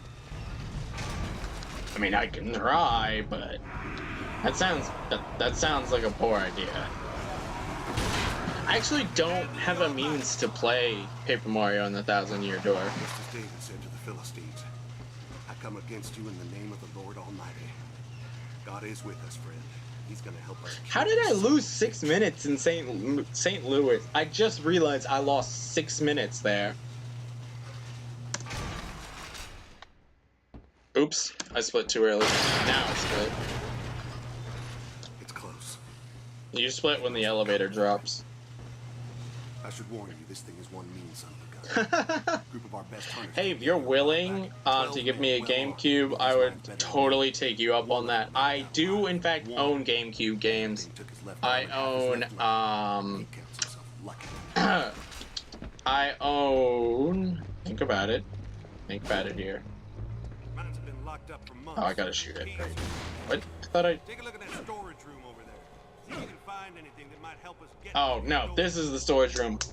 Sorry. Distractions. I own Twin Snakes, Luigi's Mansion. Yeah. Whoa, dude, why am I so distracted? Twin Snakes, Luigi's Mansion, and I own another game, but at the moment I can't think about it. Or I'm not thinking of it. Some of these tunnels ain't reinforced yet. Stay low and watch yourself. I do enjoy some GameCube games, that is sure. GameCube has some pretty good games on it. Another locked door. You know what to do. Yellow. Right. So we don't have to kill these Grims. They don't, like, get in the way or anything if you do. Really, the only reason would be convenience sake. Which we don't need to. So, yeah. I can smell it.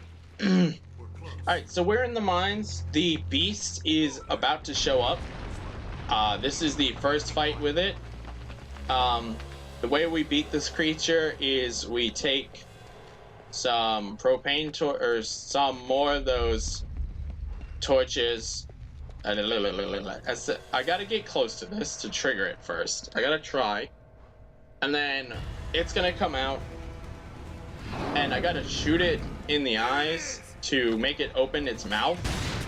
And then I have to throw in some propane tanks into its mouth. So we're just getting it to open up here. And it's not wanting to work. Oh, did the propane tanks not load? Oh, they're not in this room. We heard it. Now it's Alright. angry. Next time won't So be that's so easy. Satan right there. He's literally named Satan. We're safer in the smaller tunnels. These big caverns make me nervous. So our goal now is just to get through these mines and take care of Satan. Come on. There it is. Run. It's a lot of forced movement. The game makes you go where it wants you to go for the purpose of story, because you're not, unlike in the first two games where you're like a crazy superhuman who can take out anything the moment you see it. In this game, when you see something, you aren't necessarily ready to take care of it immediately. So, yeah. It's trapped. The opening's too small. That's what we're doing right now. We're running from a monster. We're not ready to fight yet. Thank you, friend. We gotta get out of this cavern. Find a smaller tunnel. Come on. You'll see, there's actually a couple scenes with it. Oops. When we do fight it, I'm kind of straggling for what to talk about here at this point. I mean, it's a big boss. Come on, this way. That's what it is. It's gonna pop through here again. Shoot it in the face. When its eyes turn, when its eyes turn red, it works, but it's actually, you're unable to do anything about it until after it grabs Jonathan the first time. So now that it's grabbed him, I can pick up an acetylene torch, throw it, it goes in his mouth, and then shoot it. So that's the first attack. So now he's gonna run. I'm gonna chase after him without Jonathan, because I don't need Jonathan. Leave me here. Oops. You have to fight it. You have to kill it. Please, come back for Just casually make your way through this room here. There's gonna be some grims. Take out the ones in my way, but that's about it. And then we're gonna get chased by Satan another time. And this one's gonna lead to one of the coolest scenes in the game, I believe. So, yeah, we'll see how this goes. Gotta walk over here to get Satan to spawn. So what I'm gonna do here is let him pass. And now what the game wants you to do is run into these side tunnels, but you actually don't have to run into the first one. Unfortunately, you can't run straight to the end. If you try that, Satan will just kill you. But because I stopped there and stalled him, I'm able to make this. If you die to Satan, you actually can make the run all the way there. But on your first spawn, it is physically impossible to get all the way to the end. Satan will always guarantee to kill you. So this is like a chase sequence. I am going to operate this minecart here, and all I have to do is make sure that Satan never gets too close to me, or it's going to be an instant kill. It looks intimidating, but it's honestly not all that bad. And this is going to throw me into the final boss fight against Satan, which is going to be more of what we've seen. Take acetylene tank or shoot him in eyes, throw a acetylene tank in the mouth, shoot a acetylene tank. So at this point, feel free to read some donations while I finish up Satan.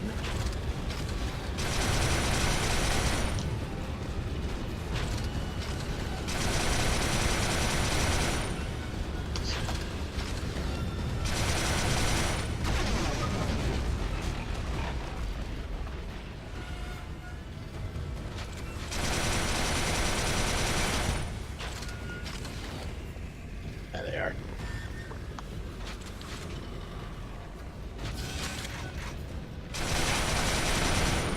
That's phase one. Now he takes one more. He's gonna tear open this elevator for us. He's gonna come look at us. It's gonna look really scary. But in reality, that's like the only chance you get to see, you really see Satan. He's actually not too big of a monster. So yeah, we're gonna throw this in, and then we're gonna get a nice slow-mo FMV of us destroying Satan. And that is Satan.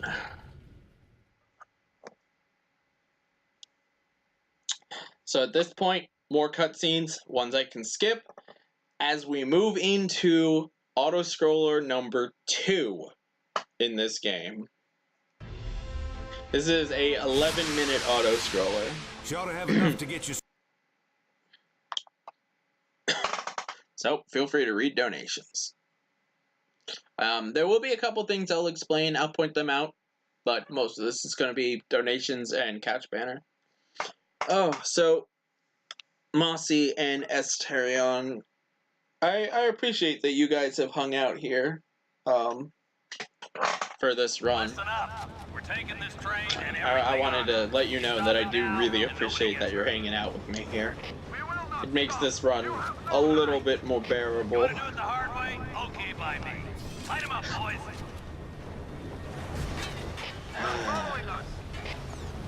Alright, so one thing to note is during this, I don't actually have to do anything. This level is, I think they modeled it off of the liquid fight from Metal Gear Solid 1, but there's no damage requirement. You don't have to kill a certain number of tanks. You don't have to do anything. We just sit here on this on the train for 11 minutes, killing enemies when they get on board. And like I said, there is a potential softlock here. I will point it out, so you know when it would be. But it's thankfully like just about every other softlock. It's really easy to fix softlocks. So it's just a death, and you're fine. And if a death doesn't work, you can reload from chapter. Because reloading a chapter, I'll just quit the game and reload it, and that will always work. It'll invalidate the run, but I'm fine with it invalidating the run. Alright, so this is not it. Never mind. So, more donations.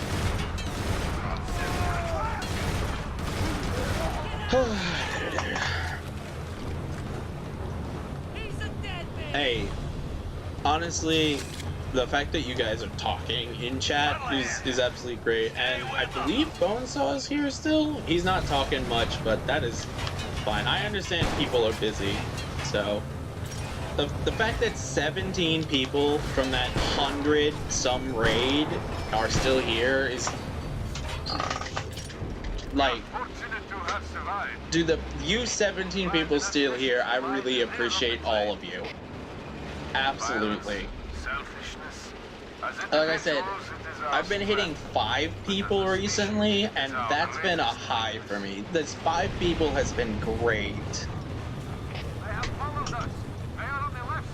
Alright, so this is my favorite part of the game. See these cliff sides?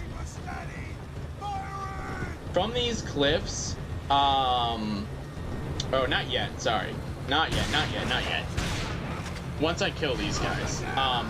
But it's cliffs similar to these. So apparently a human being is capable of standing on cliffs like these and jumping onto a moving train and sustaining absolutely no damage. You'll see it later when it happens, but it's one of the best programmed things in this game. Yep. So, to you guys in chat, when I finish this, because like I said, as long as this run goes through, I'm gonna submit this however it goes.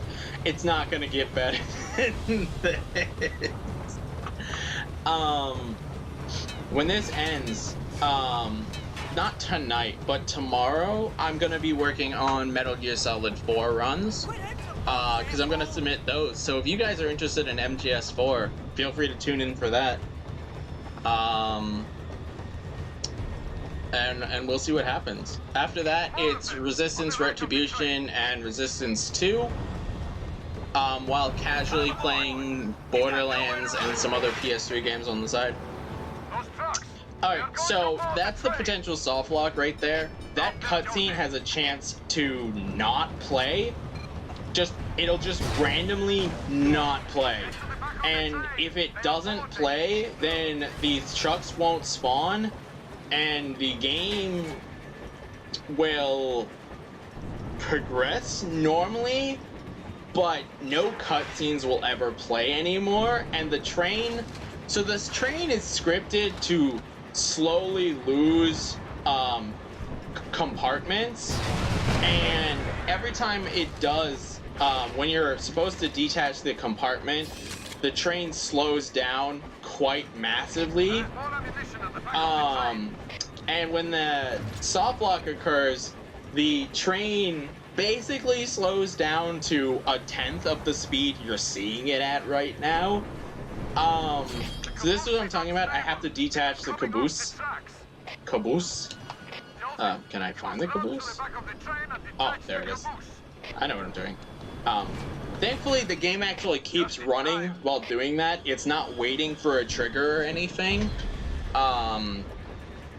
So I can do that, but eventually the train will wreck if I don't do it quick enough. Oh, here's where they jump from the cliffs. Okay, so see that rock? He jumps and is magically perfectly okay. These are some of the strongest or most durable non-Chimeran humans I have ever seen.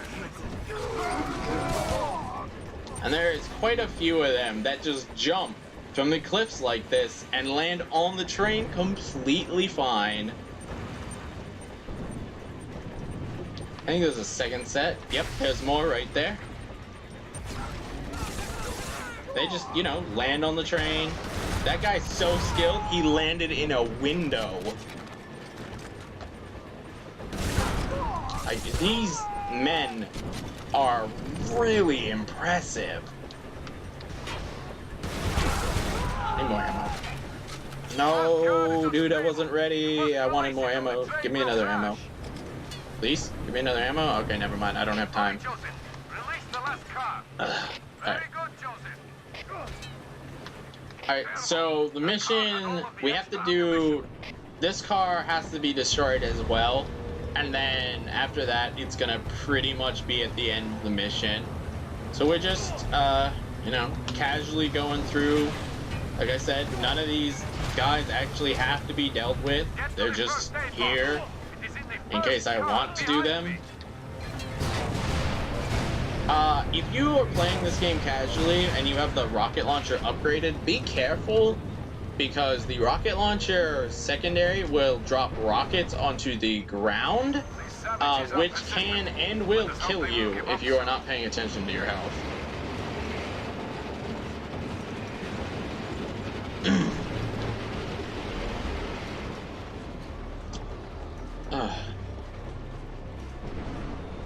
So, this is the first Widowmaker cutscene. The second Widowmaker cutscene is going to be about 3 minutes from now, and the second one is when the mission ends. So, yeah. I guess some more donations and couch banter at this point. I'm glad you're enjoying the run, Moss. You guys in chat have any questions about the game? I'll try to answer them. I'll see what I can do with what we have to work with here. If you want to ask me how many more times this game can soft lock, though, my answer is I do not know. I thought this game only had a limited number of soft locks, but I was wrong. At this point, I'm pretty certain this game can soft lock whenever and wherever it wants. Don't tell GDQ staff I said that. Even though I'm submitting this video to them.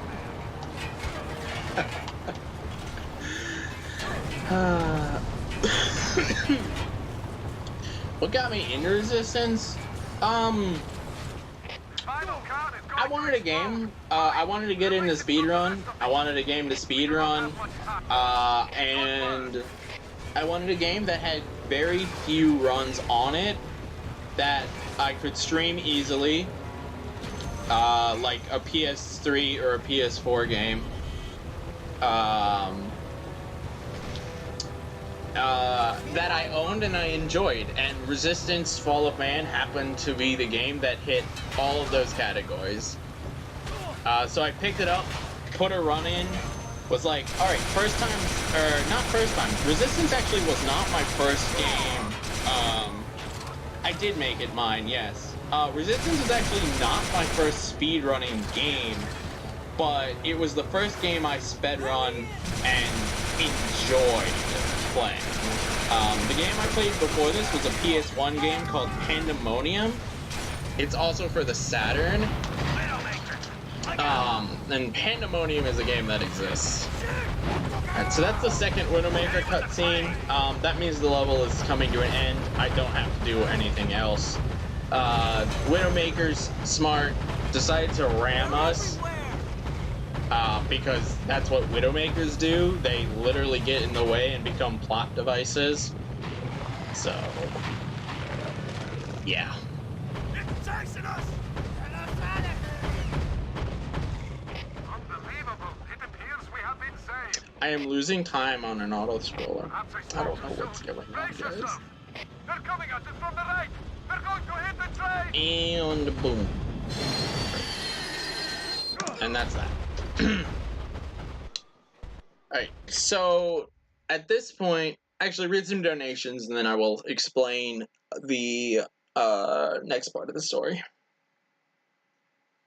Yeah, I did make it mine. The old moderator for Resistance, Matt, I messaged him one day asking about something about being a mod for Resistance 1.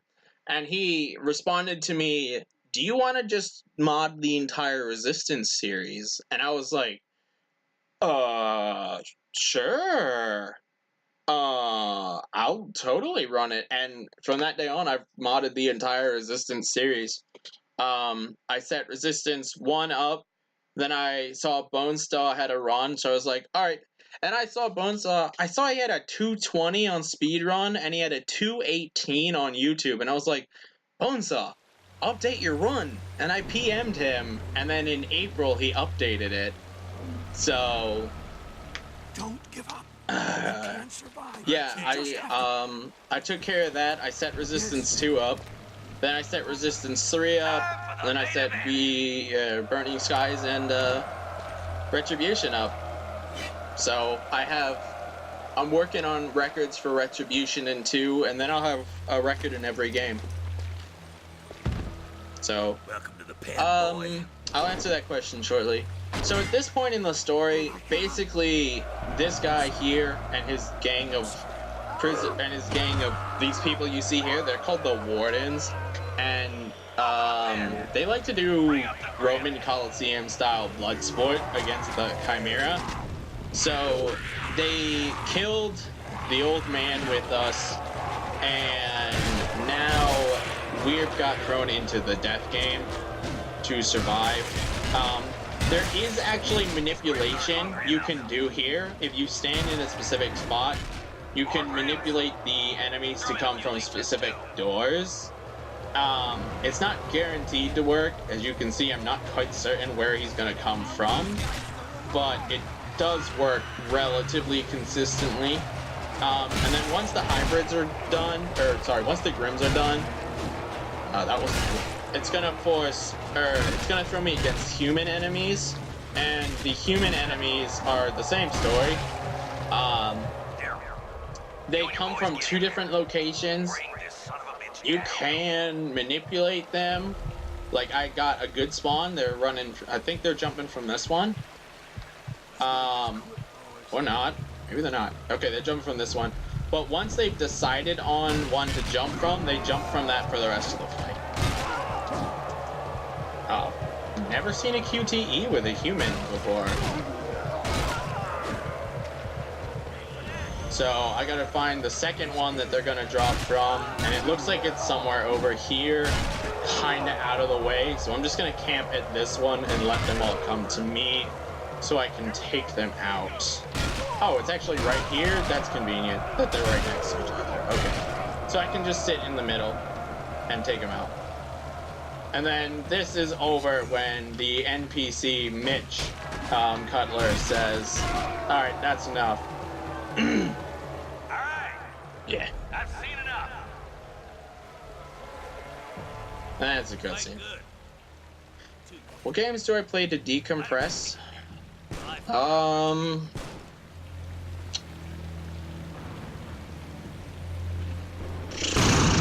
You know, that's a good question. I mean, at this point, I've just been playing a lot of games casually.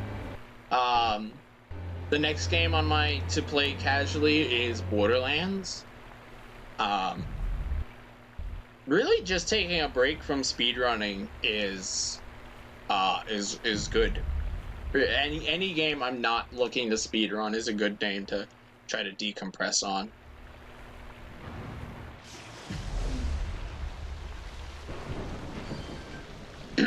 Joseph.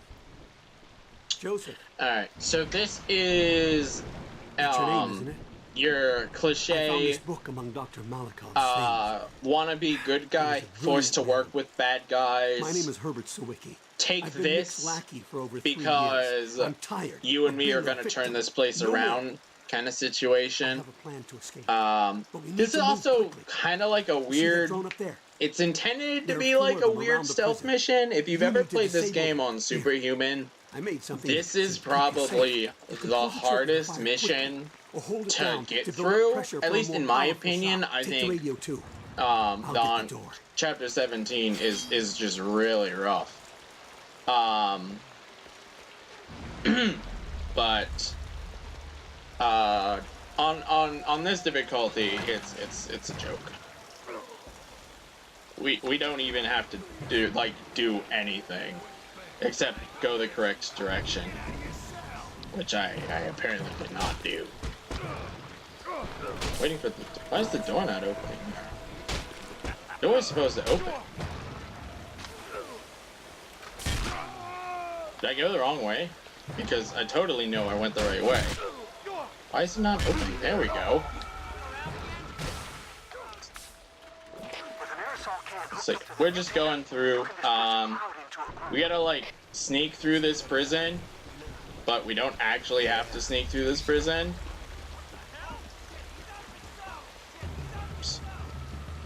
To get 4 different devices. This is the first device. These are like Chimeran drones. The bad guy is using them to send out an all-clear signal so the hybrids don't attack here. It takes 2 hits to take them out. That's what threw me off. So the hybrids don't attack here, and we're taking these drones out so the hybrids no longer receive a "this area is clear of humans" signal and begin to attack. This is another instance of this can take ages. Sometimes the door opens, usually that door thankfully opens, but like all of these rooms are gonna be a sequence of this door usually opens in a couple seconds, but it can take a little longer to open. They call themselves wardens. They used to be prisoners here, but now they live on the other side of the bars. Yep, we're just chilling. The secondary fire for this gun, you see me not using it because I want to save it for a specific fight later. What it does is it creates like an area spread that affects all enemies in the area instantly. But you'll have to go through the showers to get there. So I'm killing them because I'm gonna have to take out all the enemies in this area anyway. And they have a shotgun. And shotgun is a really good weapon in this game. Like, arguably, shotgun is better than in the first game. I might get shot here. I lucked out. I didn't.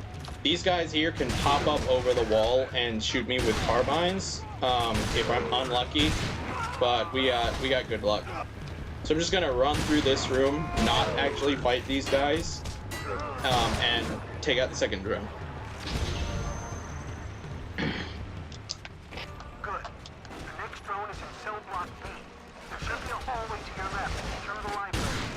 So we're gonna head on over into the third drone.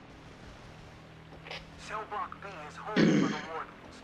Try to stay hidden. This is like little power outage kind of thing happen. What was that? We gotta get through I got it, Joe. It's a blown fuse weird on the main triggers breaker. located in here to get the story to continue. And then we are coming up on the mess hall area where we're going to fight quite a large fight against the wardens. It's split into phases. You can tell by what enemies are appearing. Yeah. Once we get through this, we got to get through the area here so that we can get to the third drone. Listen up. We got a prisoner on the loose. Find it. Oh, I meant to go up, but whatever. It's fine. I made a small routing error there. This is where we get our Deadeye. There's a safe way through there, which I took the slower safe way, and then there's a more dangerous way that goes directly there. It's really irrelevant in this game which one you take. That's right. We know who you are. Looks like we underestimated you. So at this point, the bad guy is onto us. We got plans for you, my He's friend. actually not an ignorant guy. Watch yourself, Joe. So yeah. We're gonna get thrown into a sniper fight here. We don't have to take everything out, but we do have to take some of the guys out, so we don't get shot.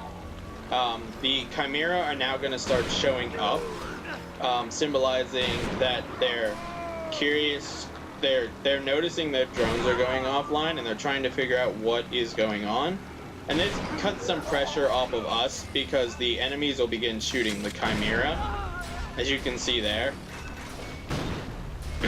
So we're literally just waiting for him to open the next door. Yeah. So yeah, this is what I was talking about. We're just waiting for him to open the cafeteria for us We need all hands so we can move on. Herbert and his new friend Joe think they're gonna bring us down. Let's show them what happens when you fuck with the wardens.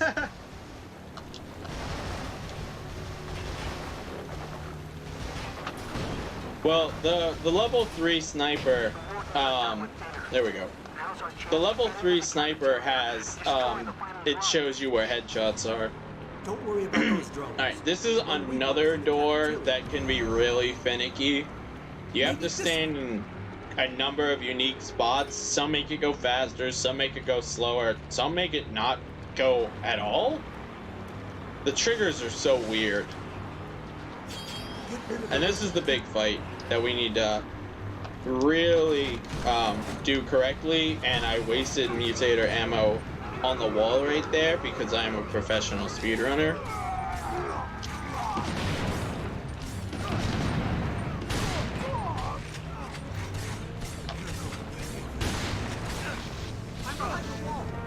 Where are you?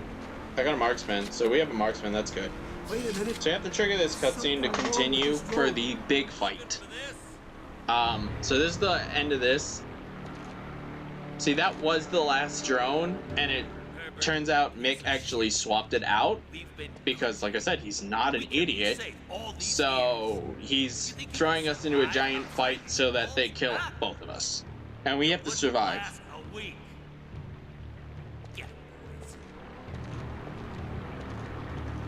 This game does have some strange turns. Oh no, you're trapped. This door is locked. If you give me a couple minutes, I appreciate the compliment. I don't know how true that is, but nonetheless, the compliment is appreciated. So, do I have more mutator, or did I lose it? No, it looks like I lost it. So, unfortunately, I used my mutator. What I would have done is use it here. I just picked one up. So what I would do is use it like this, because it's really effective and it hits everybody in that area. But, you know, I misused my mutator, so I have to do this a different way, which isn't too bad. When enemies start coming up on the catwalks above, you're in phase 2 of the fight. And then eventually enemies will show up in the back. Like, this smoke means you're in phase 3. Because enemies are going to show up in the back with sniper rifles now.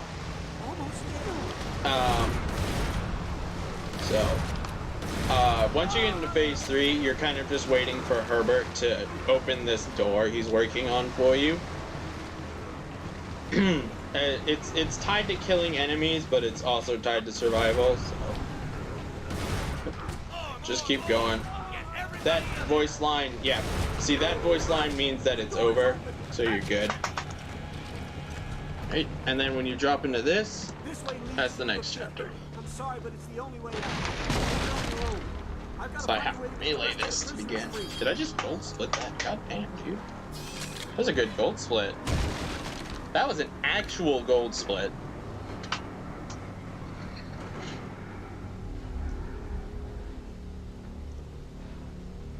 I like how you separated aliens and hybrids into two separate things, like they're not one and the same race here.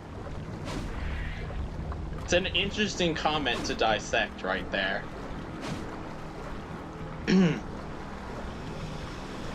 So, we're now in the sewers of this mission. We're coming up to my least favorite jump. I know, I just said jump. Believe it or not, this game does have platforming. That was not my least favorite jump, but this game does tend to eat your jumps if you do not jump before running, or before getting to the ledge, so that's what happened there. And then we're gonna come into a room with a pipe. It's entirely possible I missed jumping onto this pipe like 3 times because jumping is a little finicky in this game. I know you haven't actually seen me do much of it yet. So it is interesting that the game suddenly threw a platforming section for us. But, hey, I guess the developers were tired of the same old, same old.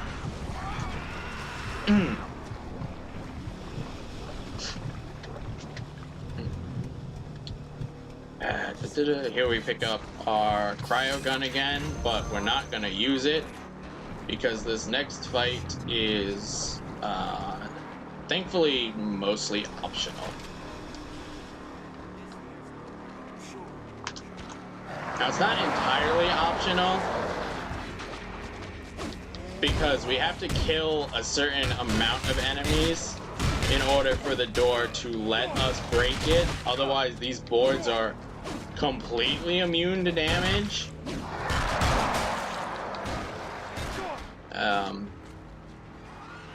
once we get the right trigger, then we can just go through this door, no problem.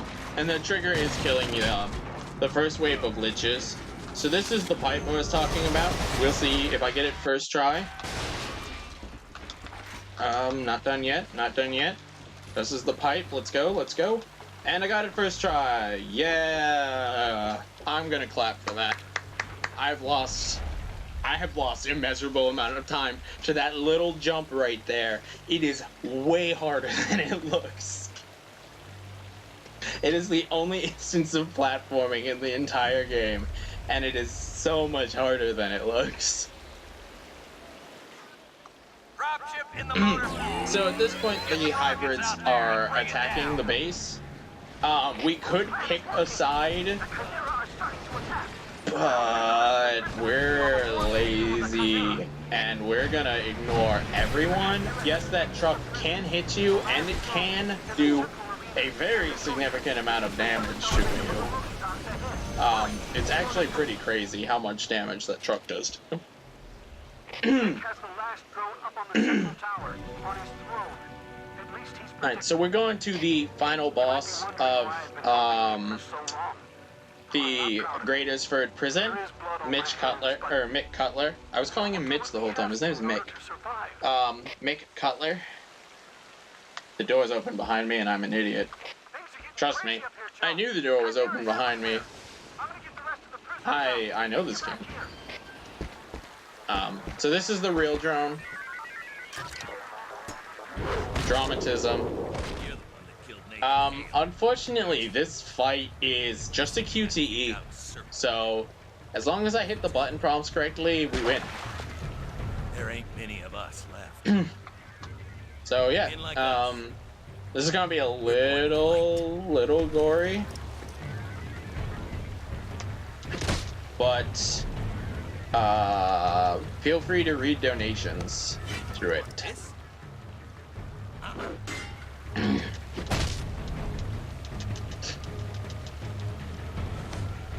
It's all about QTE. You're gonna pay for that.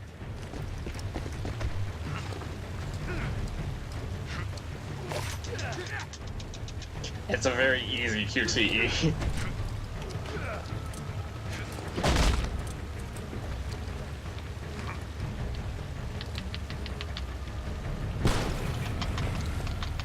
So the game actually won't let you do this immediately.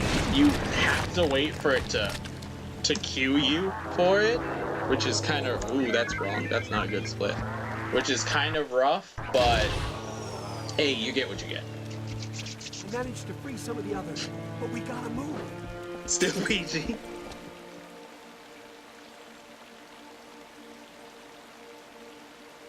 So the game didn't actually freeze there. It likes to take its time and load. Technically it was done, but you know. We're going to try to skip this cutscene, and we're not going to skip it. Alright, so we are at the final area. 4 chapters left. We are in New York, and we are ready to end this. Alright, this is where the time save is going to be in the run. I could potentially save a significant amount of time here, depending on how the run goes. The engine is on speed run. If that helps. I don't know if the engine helps though. It might not. You'd have to ask a programmer for Insomniac what they use for their games on PS3. Doesn't PS3 have its own unique language that only they code in? So you can skip this zip line, but you take an unnecessary amount of damage if you do that.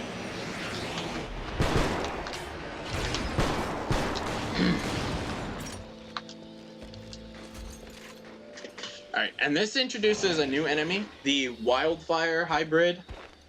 It's a normal hybrid, but it has a rocket launcher. We're not going to care about it at all in the slightest. We have to take him out, and that's about it. I mean, I say that, but we have to take out every enemy here. We can't ignore any enemies. This is a scripted kill all enemies fight. So we're going to take out all of the enemies for part 1 here. Hopefully I don't die, because if I die on part 1, then I have to redo all of part 1, and it's kind of long, but I'm not gonna die. Don't worry.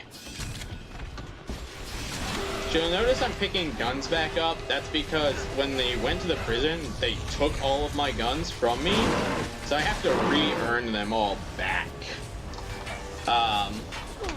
So all these guns that are popping up because I'm picking them back up a second time. And the game decided you still wanted to see the cutscene for picking them up the second time. Atomizers, dude. All that damage it just took was because that atomizer did so much damage to me. But don't worry, there's tons of health around here, so I'm not at risk of anything. Is that a Deadeye sniper? Enemies can be a bit inconsistent here, but at this point the only one left is the 2 snipers, so I just gotta take them out. Unless they're not left, and then we're okay. Oh yeah, they died, so we're good. So at this point, what's gonna happen is the chimeras are gonna try to get through these gates. They're going to do damage to the 2 of them. We want them to focus on one gate and open it so that we can get through. Because the next scene is going to be like a couple waves. It's going to be this first wave here. Then there's going to be a second wave that has some snipers and stuff. And then a third wave is going to come. And the third wave will have Ravengers, and when we see the Ravenger wave, we can actually skip the rest of the fight and we can just go on with our day. So you see how this door hasn't been attacked yet, and this one is. It's completely RNG which door they attack. Once this goes down, once all the lights are lit, the door goes down, and we can move on with our day. So we're gonna purposefully go over to this side so that the enemies we need to kill will be will spawn here. We could have killed those hybrids earlier to make this a little quicker, but it's safer to walk on over here and get in position first. Next time I'll probably work on killing these hybrids first, so we save more time.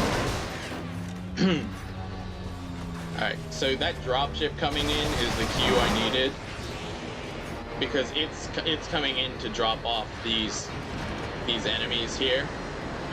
So I'm simply going to throw out a mutator secondary fire, and they're all going to instantly die. Because the mutator secondary fire is insanely powerful. And now this gate's gonna lower, all those enemies are gonna run past me like I don't exist, and I'm going to continue on with the level. So this is gonna be something we see now. I have to shoot these to make doors open, and then doors will take their sweet time and open whenever they want. This one has like a queue, for that dropship to fly overhead before it'll actually open. So we just gotta chill here and wait. Like a lot of other doors, it decides when and if it will open. But thankfully the game is pretty consistent at this point. We are coming into Widowmaker boss fight 2. This is the second Widowmaker in the game that we have to fight. The fight's gonna be excuse me. The fight's gonna be pretty much the exact same as the last one. We have new weapons, but they're not worth using. The bullseye and the marksman are still gonna be the most efficient ways to do pretty much everything. Hopefully he doesn't throw out a secondary fire, because those hurt a lot if he does throw one out. Nope, we're good. Okay. So yeah, none of these enemies matter. They're fighting each other. We can completely ignore them. Thankfully, we have not seen a lot of that, but it is nice when we do see enemies we can completely skip, because this game needs more of that. Oops, gotta open the door.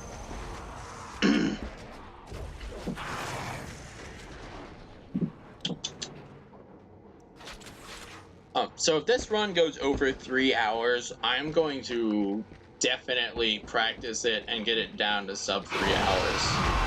Oops. Because this game can be done in 3 hours easy. There's no reason for it to take more than 3. Worst case scenario, 3:05. Alright, so this is another area that the game will soft lock in if I run into it. I have to wait for it to load.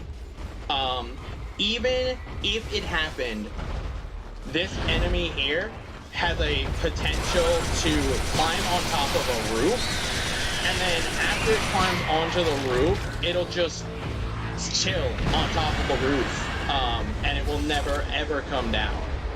So we'll see. Hopefully we get lucky. I say lucky because at this point this game has a 50% chance to soft lock every second it runs.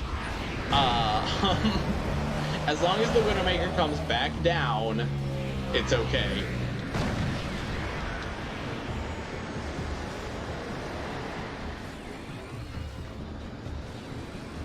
I'm waiting. I'm waiting for the queue. This should be a queue. Alright, we're good. We're good. The Widowmaker came back down.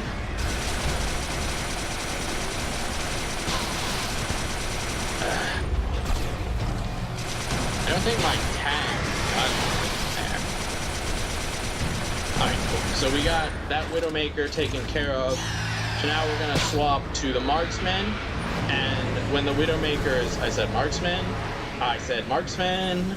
When the Widowmaker's weak spot appears, for the third weak spot appears, we're going to shoot a couple Marksman turrets and then have fun bullseyeing it again. So that's the second queue. Let's hope it comes down, and it did. We're good. Alright, so no soft locks on this fight. Everything worked out. Yeah, we're gonna finish this Widowmaker here. Hopefully. There we go. Oops.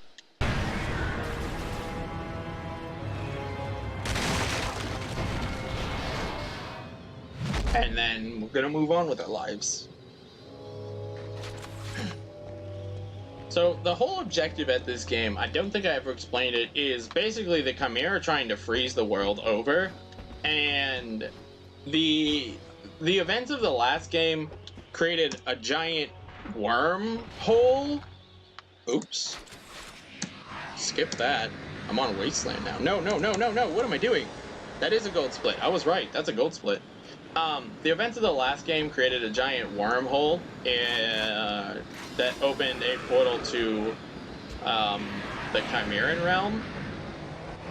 So what we're doing here is we're going to New York to We're going to... Oh yeah, I forgot about that. We're going to New York because in New York is a tower that the wormhole opened.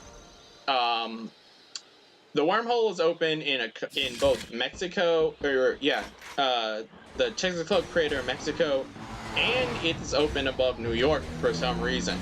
So we are in New York because we have this crazy idea that crashing one of those terraformers that we saw in the game earlier into the tower will save humanity by destroying the Chimera's network and closing the wormhole system.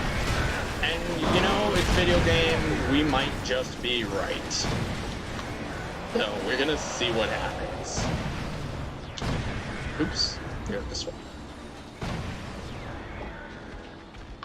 I want this health. So this is like a weird trigger. You have to land on this elevator, and then you have to do jumps on it, but you also have to wait for a trigger while you jump on it. I've fiddled with this. I don't know how this works, but please tell me I didn't just soft lock the game, because this is another new one. If it just happened. What the? What? What? What the?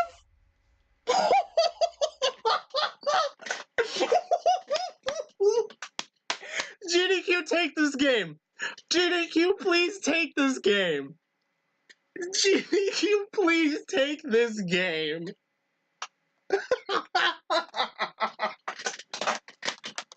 Everyone needs to play this game, guys. Everyone needs to play this game. Thankfully, I died at a checkpoint, so it's not going to be too much work to do that again. You know what? Everyone has those, well, that's never happened before, moments of speedrunning. If you take this game, that's going to happen. This is going to be my, well, that's never happened before moment. You've seen 3 of them in this video. Hey, Bonesaw, do you want to run Resistance 3 with me? Doesn't this game look beautifully coded?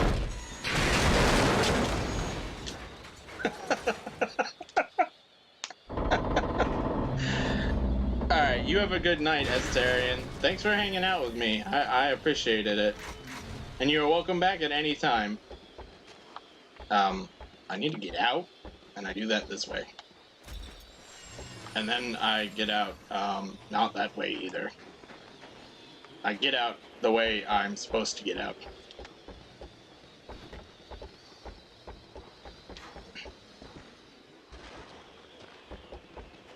Alright, so this is a really weird, like, one of the... Oh, hi, enemy.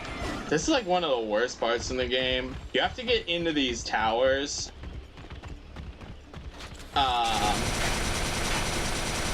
And hit 2 switches. I think they wanted to pay montage to the first game again, which also did this. So that's my big thought process here. Oops, that is the switch, my bad. And then I have to do the same thing on the other side. On casual, this is, it's pretty, it's just a lot of things happening that don't necessarily make sense. On harder difficulties, like Superhuman, this actually could be a pretty terrifying spot. Because you're taking a lot of gunfire from a lot of snipers who can potentially one-shot you in this game. Switch? Oh, no. I knew that. This room uses the power cells. I need to destroy the cells in this room. Don't worry, I will have played this game more. It's just been a couple days since I played this game, or it's been a while since I last played this game. But I do play this game. So we just have to get in here through a checkpoint and hope we don't die. And there we go. Back up health. So now we're in the tower. Right, you don't go that way. I remember this. We have to go this way.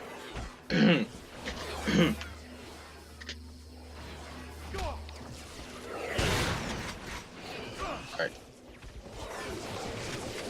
Come on.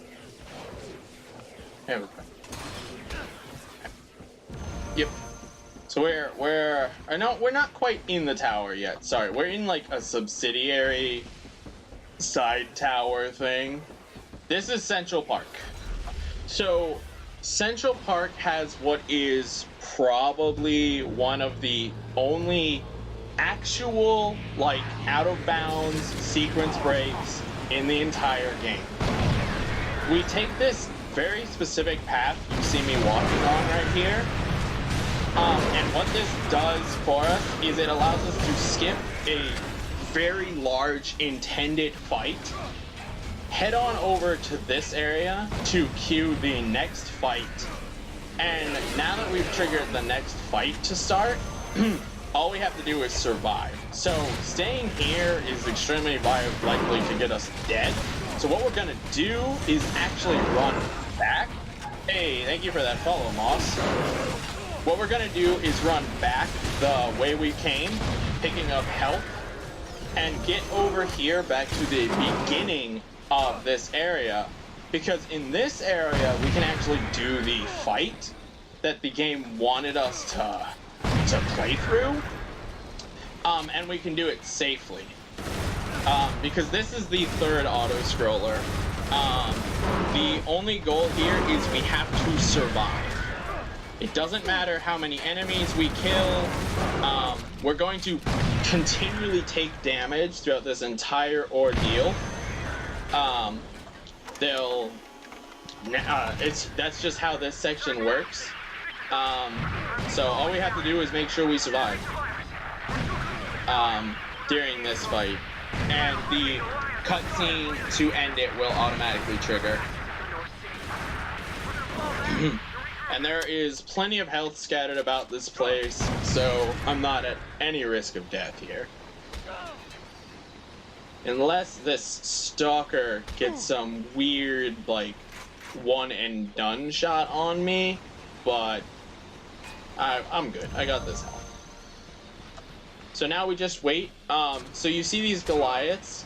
All three of these Goliaths are approaching a position, and when they get into said position, that is when the end trigger for this level ticks. So all we gotta do now is chill and dance. And like I said, I'm gonna be continually taking damage, but it's extremely unlikely that I'm going to die here, so chill and dance. So feel free to read some comments while I wait for the cutscene to trigger.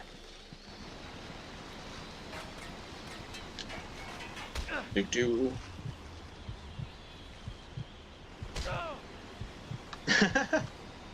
I appreciate that you consider this quality content.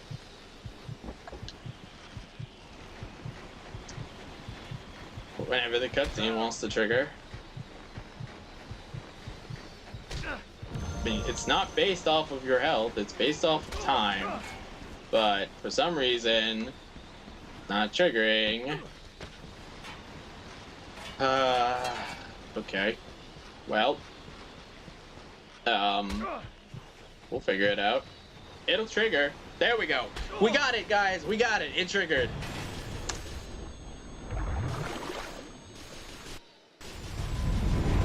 Oh, sorry. I can't split yet. That was it. It's just like every other thing in this game. It'll trigger when it wants. So this is gonna be my big time save, because I didn't know how this trigger worked previously. Oops, this is gameplay. But now I understand. Now we know how this trigger works. So yeah, now we're good. All right.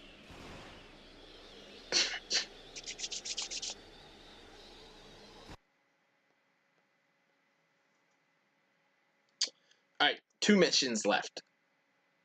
So at this point, what we're doing is we've made this crazy decision that we're going to fly directly into the terraformer itself and crash it in to the tower.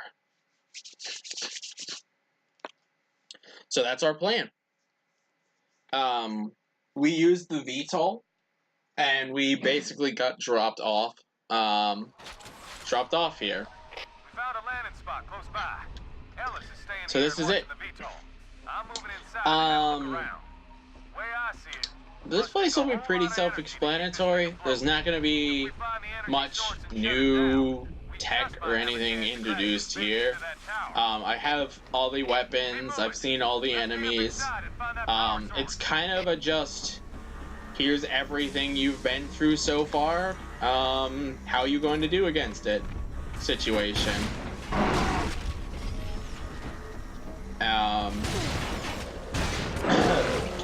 So the first area is just a couple enemies you gotta kill. There's literally, that's those enemies, and then 2 or 3 steelheads here. That's the first one, and then there's like one more. And that's the first area done. There you are. So, blow up these to open the door. At this point, those things we've been seeing that look like they, or that are one solid light, are in 2 lights now. Let's override these door controls. Oh, okay. Charlie just scared the crap out of me. So we're just waiting. I already did the command, but we got Charlie to get into place here before the door will open. There we go. So this is like, this is the like only stealth mission in the game. We can do this stealthily or noisily. Really doesn't matter though, because you have to defeat everybody anyway. So we're gonna take up a position here where the trigger is, and then throw out some mutators, because even though those droids are protecting them, it doesn't save them from mutator. And then from here, we're just gonna pick the enemies out one by one as we need to. So you saw he jumped right into my mutator, which is really good. And now we're just gonna continue on with the level here. So Charlie is gonna unlock the doors for me. Oh, wow. Charlie, what? Wow. I thought he did it, and then he walked away. Come on, Charlie. Here's the energy core at the top of the beam. This is what I'm talking about. It's positional cues. You have to be in the right place at the right time, or this game is not happy. We follow those conduits. They lead us right to the core. They got all the doors locked. Let's see. So even if I went ahead here, once he unlocks it, I still have to wait for Charlie to show up. So, more chillin' for Charlie. That should be a hashtag. Hashtag chillin' for Charlie. Game? What? Oh, my fault. I went the wrong way. Shit! Maybe this wasn't such a good idea. Okay, this Ravager is blocking me, which is really annoying. So I have the mutator updated, so when I mutate an enemy, it chases out enemies for me. Oops. There, I hit an enemy and the camera spun out of control and went wherever the heck it wanted to there. A lot of this is going to be running through fights, but they're going to be dangerous fights. Like, there is a lot going on in these fights. So you have to make sure you're okay.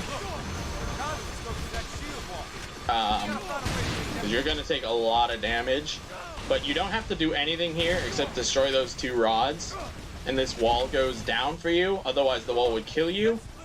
And then we just progress the level normally. Let's see if I'm on a good cycle or not. I think I'm on a good cycle. Yes, okay. It is possible to miss this cycle. Thankfully, we don't have to wait for Joe. For once in this game, we don't have to wait for Joe. We can just take it up. And continue on with the level here. What Joe would have said is, you go left, I'll go right. kind of thing. But we already know what to do. Take that up. And this next area is going to be a lot of enemies, but we're going to kill them if they get in our way and not kill them otherwise, because we don't need to kill them otherwise.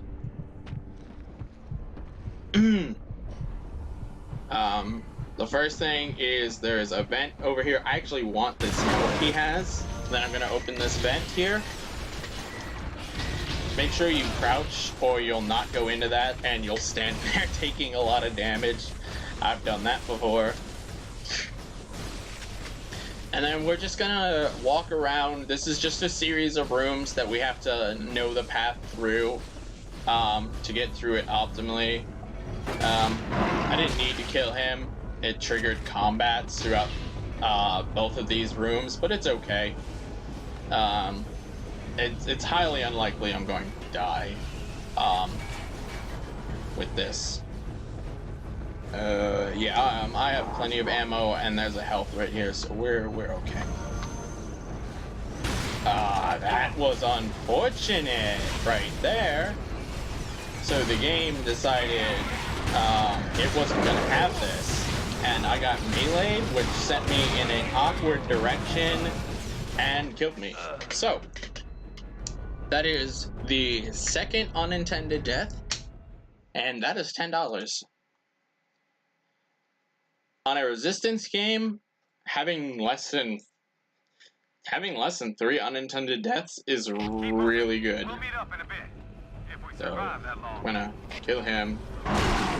Now, the good thing about that death though is the game gave me more health and it refreshed my shotgun ammo. So I'll be able to get through this room much more efficiently this time. You do not usually get meleeed by that Ravager, which is why that was a little shocking to me that happened. Plus auto lock on from the camera makes this a little rough. No. That was a wildfire. Alright, and with that, we're coming up.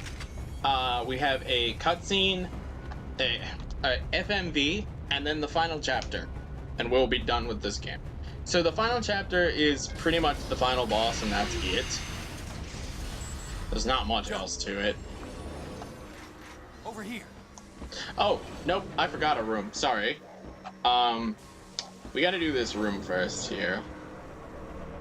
So in this room, what we have to do is we have to hit 2 switches and expose a number of rods that we can damage them. I don't need to take out these enemies, but I'd like to because it makes life much safer if the enemies are dead. At least if the shield drones are dead. But we're gonna take advantage of the fact that we have a mutator. That's a checkpoint right there. Uh-oh. I think Capitalize on our mutator here, and then we're gonna keep going. Oh my god, what the heck?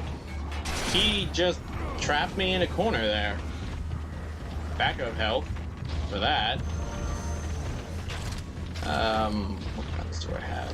I need a atomizer here, because that'll take care of this room pretty quickly.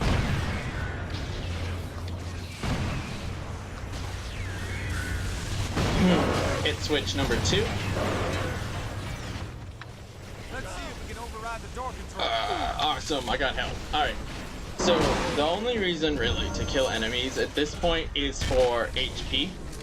The HP is really nice. So we got 3 rods on each side that we need to take out in order to open this door for us.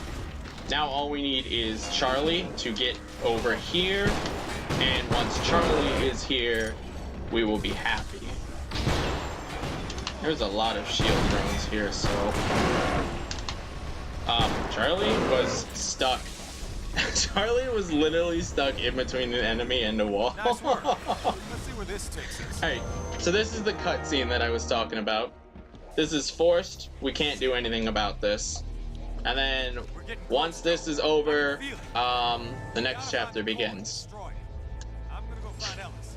Make sure we got a way off this thing before it crashes. And the next chapter is the final boss, and that is it. So, is everyone ready for the final boss of this game?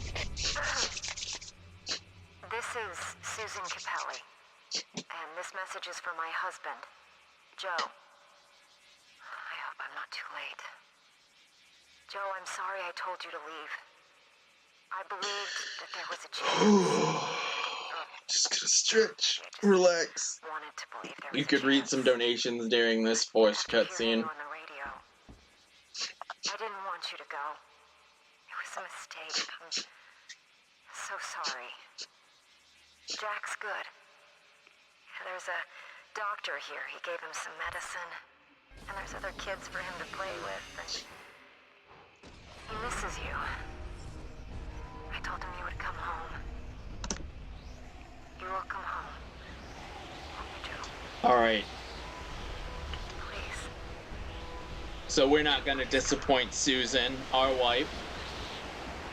Yep. Not only did we murder her brother, we then married her.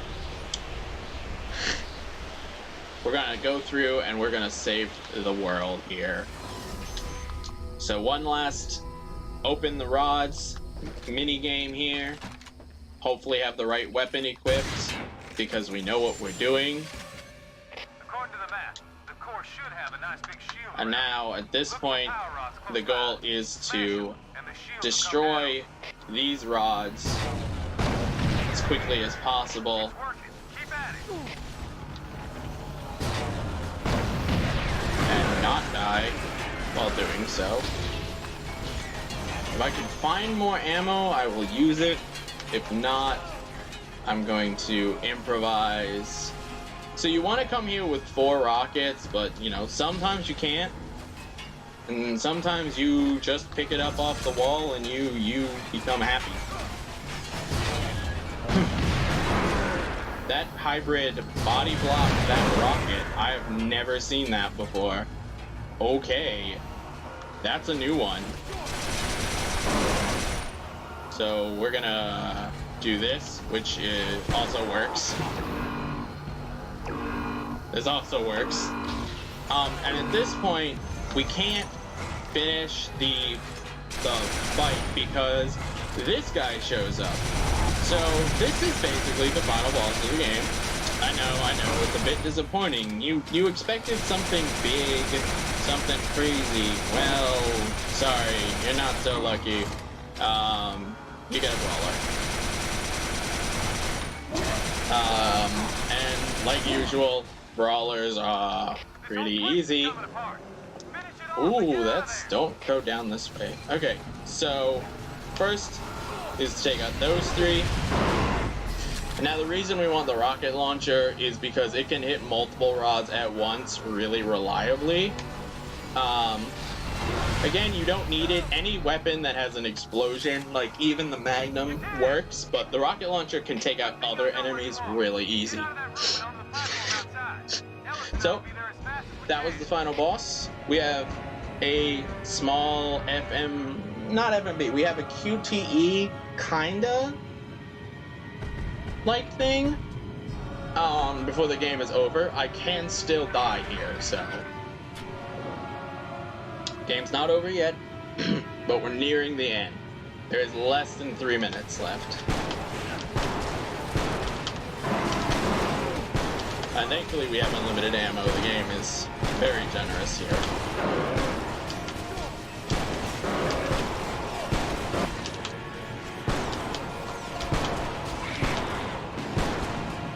What we kill doesn't matter. Literally, it's just to make sure we don't die. And this man has the grip strength of gods because I don't know how that does not hurt his hand enough to make him instantly let go of that rope. But I can only imagine how much pain he is in right now.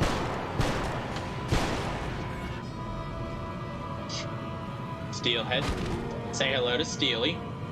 He's Steely the Steelhead. He's my best friend. I love Steely.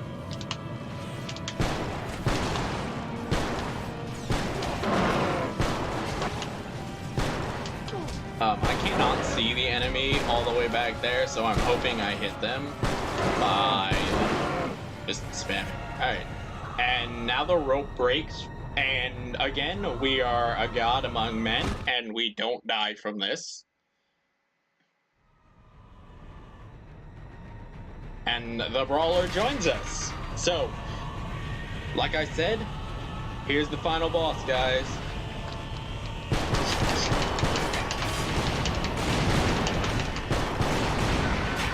We lost our weapon, and we're falling, and we're falling, and the brawler gets obliterated, and here's Charlie to save the day.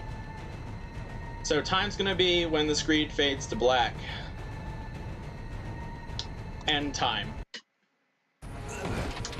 And there you go. Alex, That's Resistance 3 in 3 hours, 3 minutes, and 30 seconds. As you can see there, I lost 8 minutes. I can very easily practice and make this a sub 3 run. A guaranteed sub 3 run.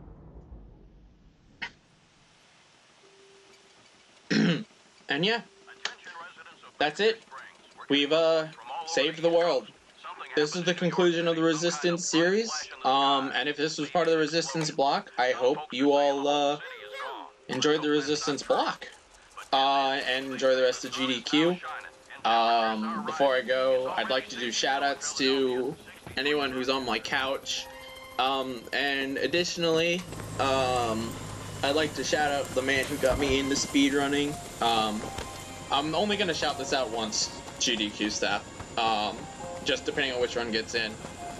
I'd like to shout out the man who got me into speedrunning. Unfortunately, he's not here because he has a kid to take care of now. Grant Pooh Bear, thank you very much for everything, and I'm so glad to be here, and I hope everyone has a good marathon. You all take care, and that's Resistance 3, y'all.